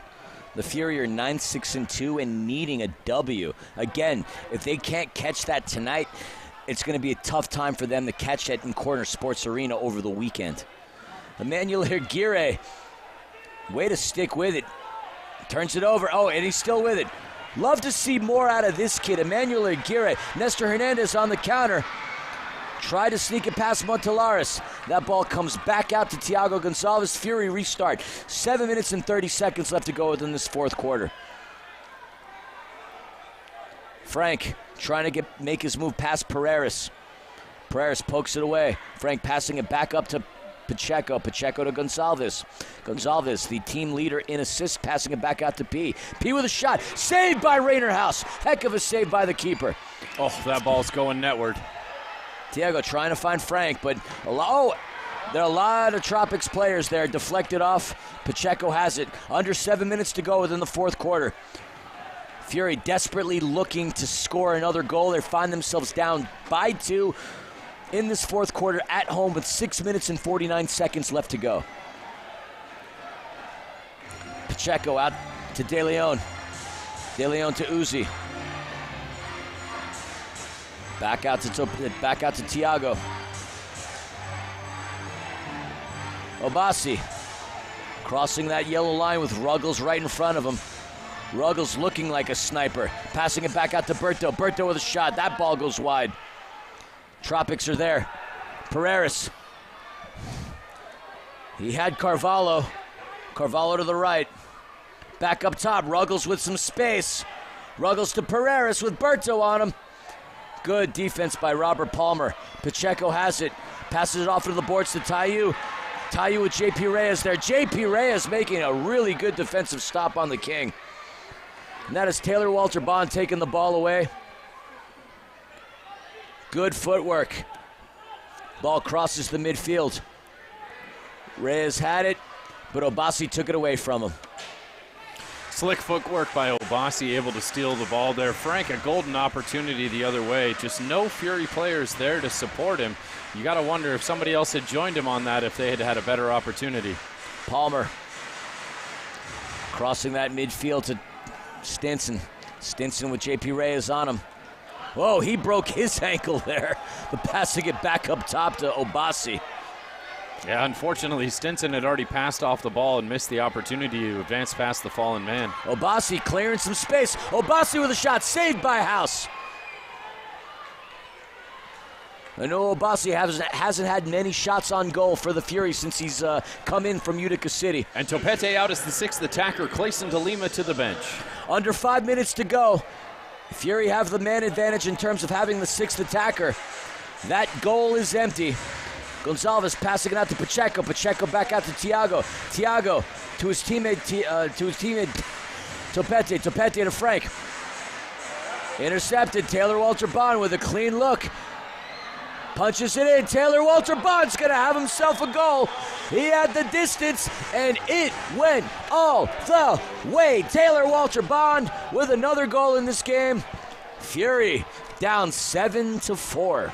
Taylor Walter Bond, who's got quite a contingent of fans in the crowd tonight coming up from San Diego. He was already posing for the celebration long before that ball rolled its way into the back of the net.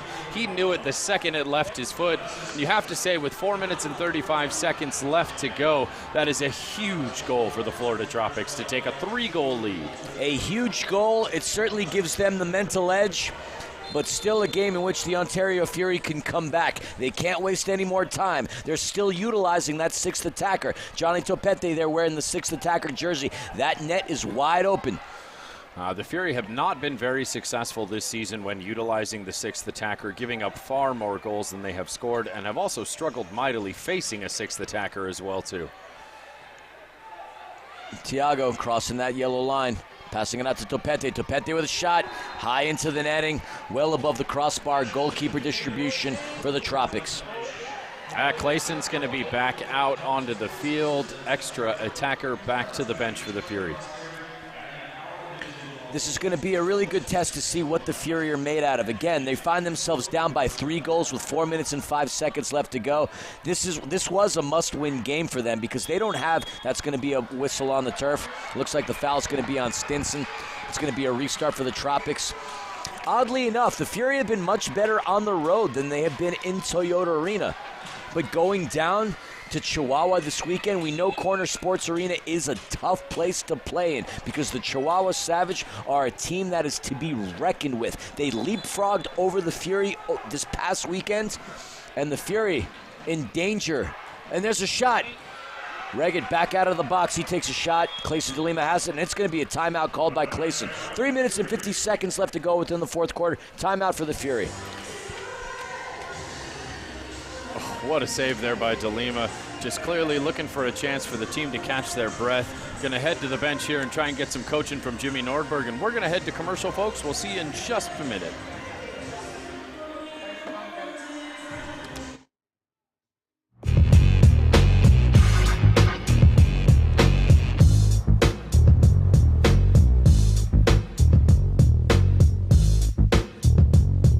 Available interior work surface to work it out up front.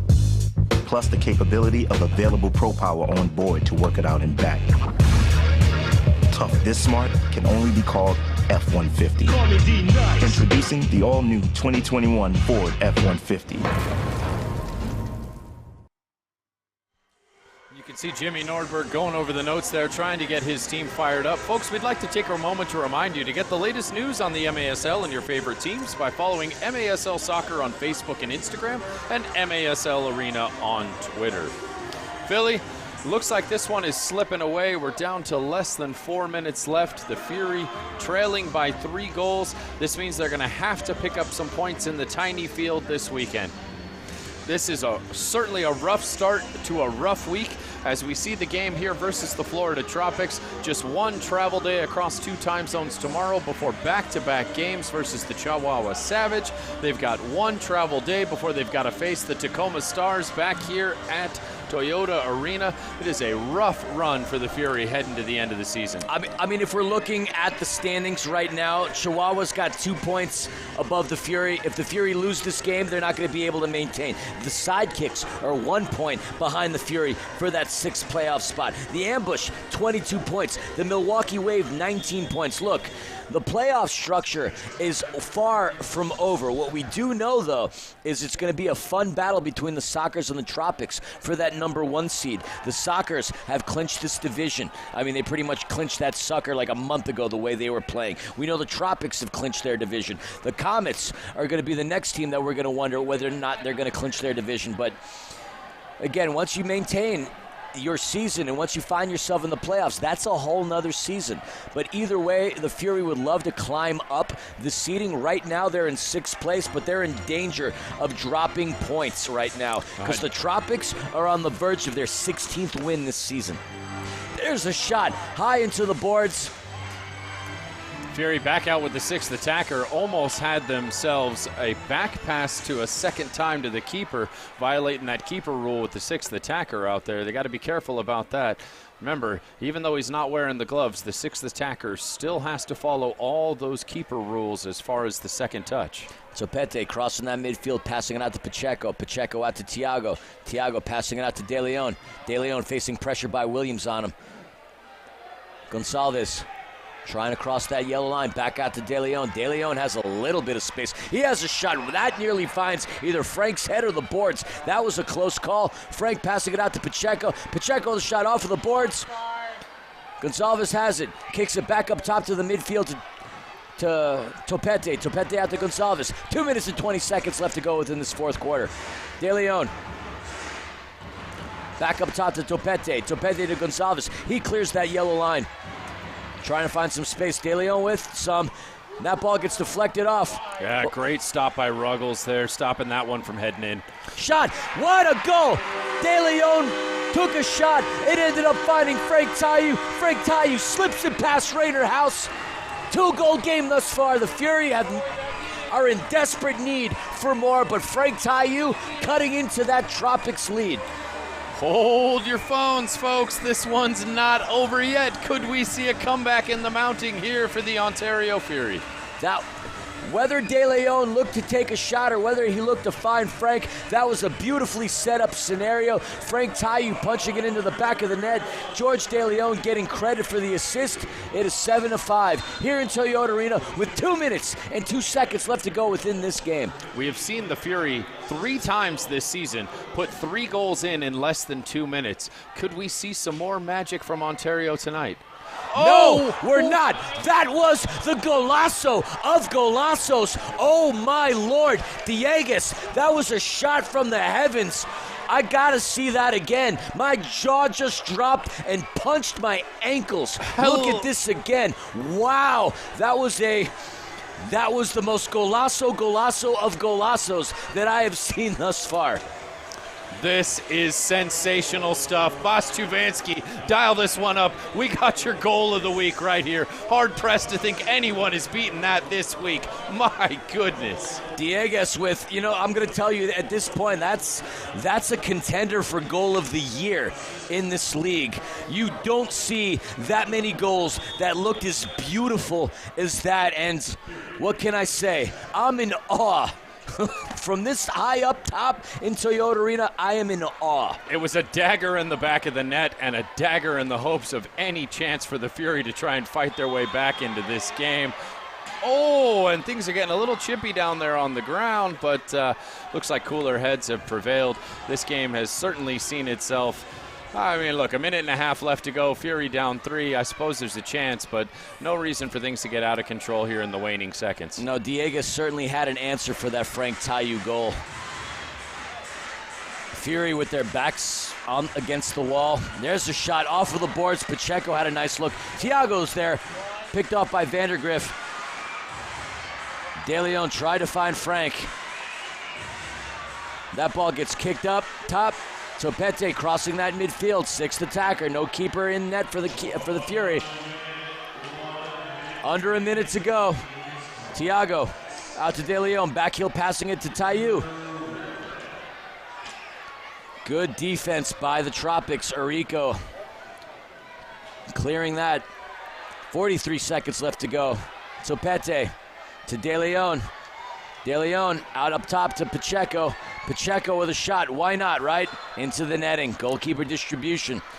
Obviously with 35 seconds left to go, the Fury are not going to have enough gas in the tank to make a comeback on this. The Tropics are going to look to get their 16th win of the season. The Fury are going to have their 7th loss of the season. And you got to wonder, where is the Fury going to place themselves within the playoff structure, playing the way they have these past couple of weeks? What was not even in question a month ago, the Fury making the playoffs. Now you have to wonder, they really need to see some points out of these remaining games, especially against conference rivals. We're going to have a second pass back to the keeper. That's going to be a quick restart shot. And is that going to be it? Oh! Well, that could have been the 9th goal of the game. You could have added a little bit of kerosene to that fire. But that's going to be it, folks. 2 seconds, 1 second. There's your buzzer. The Florida Tropics come into Ontario and get themselves another W against the Ontario Fury. Their 16th win of the season. Their 6th straight W thus far.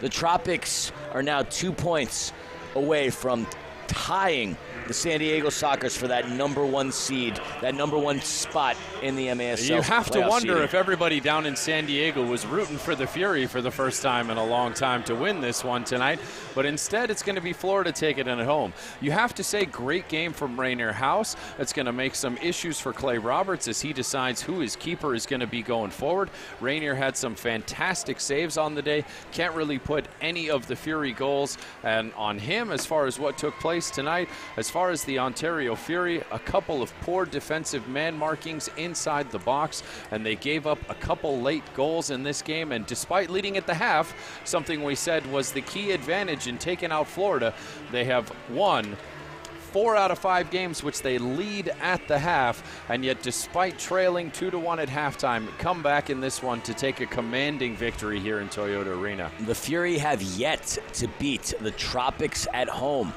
The Tropics are making Toyota Arena pretty much their home thus far. I mean, they played an exceptional game. The Fury were up for a good portion of this game, but the Tropics threw everything and the kitchen sink at the Fury, and as a result of that, come out, take the win, take their 16th W of the season. And again, they're fighting. This was a game, despite, again, clinching that Eastern Conference, they want that number 1 seed in the playoffs. San Diego has it.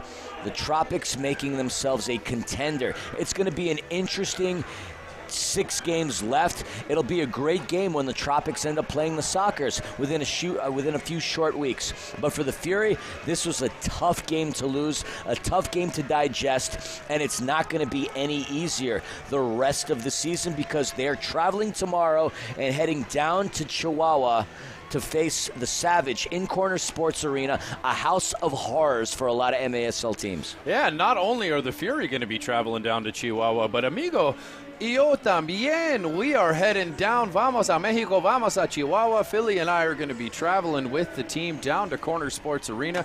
We're going to be providing that English broadcast for all of you who don't habla the Espanol. And we are going to be heading down to Chihuahua ourselves. Philly, this is your first ever trip down to Mexico, amigo. It's kind of ridiculous. I've spent my entire life traveling. I pretty much stepped foot on every continent but Antarctica, but I have yet to cross the border to get to Mexico. And you and I are going to do it. We're calling the English broadcast between the Fury and Chihuahua on Friday and Saturday, so that should be a good time. But again, I sympathize with the Fury because they're going into Corner Sports Arena not in a really good position.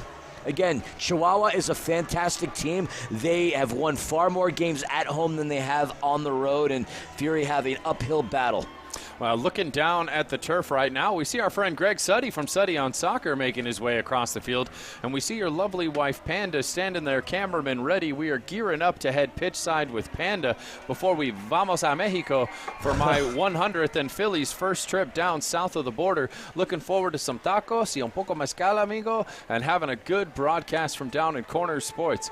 Looks like we're going to have De Leon, the new father himself, that's going to be joining Panda here in just a moment. Excited to hear what he has to say with Panda in just a moment. And as we gear up for that, Philly, any final thoughts on today's game? My final thoughts are, well, the Fury have a lot of work to do. Our final stats for the night. The Fury actually outshot the Tropics in that fourth quarter 9-8, but were outscored 4-2. But we're going to head down to Panda. We're ready for her with George De Leon right now. With George De Leon, and that was such a tough loss because you guys fought so hard going into the half. You guys looked really good. There was a lot of defensive pressure on both ends. How do you feel you guys played against this Florida Tropics team, because they are a tough team? Yeah, they're a very tough team. They won their division, obviously. I think we did well. We just couldn't finish. They did their job finishing, and I think that was the difference. Yeah, you guys really did fight hard. You have a really tough schedule coming up. You're playing 4 games in 6 days. How do you guys find the energy over the next few days to kind of regroup? I mean, it's just, we get it from training. Every day we're coming into training, we're working hard, beating ourselves up, and we try to show it out here in the games as well. Yeah, you guys definitely fought to the end. You guys looked really good. I have no doubt you guys are going to bounce back, but I also want to say, how does it feel? You had 2 goals, 1 assist tonight. As a first-time father, congratulations. How do you feel about all that? I feel good. I mean, it gives me motivation coming out here, and I feel like that's why I scored 2 goals and got the assist. It pushed me, and it just drives me to keep working hard. And no doubt Melissa and Baby are at home rooting you on, and we could see it tonight. I know you were hoping for that hat trick. I know they said in the broadcast that Baby needs a new hat, and we would love to have seen it, but you had an amazing game, and yeah, I know that motivation is going to carry you on for a long time. So congratulations on that. Good luck in your next games. Can't wait to see you guys out on the pitch. Thank you. All right, back to you guys up in the booth. Well, the Fury did not have much to smile about today, but the minute that Panda mentioned George De Leon has a child, that smile was That smile was ear to ear, and you got to love that. Again, he played an outstanding game, 2 goals and an assist, first-time father. And, I mean, that's, if we're going to look at things from a glass-half-full perspective, that was clearly it right there. So we've got nothing but love, nothing but respect for George and obviously Melissa. Really cool thing. That was the silver lining within this game. Again, the Fury find themselves in a situation where they're going to have to really claw hard and fight hard in order to gain some points and gain some grounds, because right now their playoff positioning is starting to fade. They are only Chihuahua's 2 points ahead of them. The Dallas Sidekicks are knocking on the Fury's door, and the St. Louis Ambush are clearly a competitor within this as well, and as is the Milwaukee Wave. It's not looking good for the Fury thus far. Hashtag championship bound, sadly, is looking more like hashtag hopefully playoff bound. Well, wins and losses come and go. Family is forever. And to Melissa, George De Leon, congratulations. Folks, our next home game is going to be Monday directly after our trip south of the border. Come and join us here as the fighting Nick Pereira's come to town. It is the Tacoma Stars that are going to be joining us. We're going to be going south of the border for some tacos and coming back to face the Taco Masters themselves. So, folks, we'd love to see you out here at Toyota Arena. Please come join us Monday night for our battle versus Western Conference rivals, the Tacoma Stars. And the question is, what Fury team is going to come out? We've seen Tacoma beat the Fury. We've seen the Fury beat Tacoma. Tacoma still very well within the lines of trying to make the playoffs. Oh, the question is going to be what Fury team is left after having played 4 games in 6 days, 2 brutal travel days in between. Is there going to be anything left in the tank when Pereira comes to town alongside those Tacoma Stars? I should be asking you that question, because apparently we're calling the English broadcast in Chihuahua on Friday, on Saturday, traveling on Sunday, calling the Tacoma match. So the Fury might be just exhausted as their broadcast team. So you and I are going to have to drink our chamomile tea, the warm water, whatever the case may be, because I'd be really curious to hear how you and I are going to sound on Monday when we give you the next home match in Toyota Arena. And, well, Tacoma is the next one, but after Tacoma, we only have one more game left in Toyota Arena as we're going to welcome back the Tropics within another week. So we'd love to see what the Fury can do. Again, this is a team that can't consider themselves hashtag championship bound. They need to figure out a way to consider themselves hashtag playoff bound. Big uphill climb for the Ontario Fury. From all of us here at the Ontario Fury to each and every one of you, a very happy St. Patty's Day to you. Sláinte, have a little bit of corned beef and cabbage and a pint of the old Guinness for us, folks, as we'll be heading down south of the border. Much love. We'll catch you in 48 hours. Vamos a Chihuahua, amigo. And, folks, until then, have a lovely night and good night, MASL TV. God bless. Have a good night. Sláinte. Sláinte.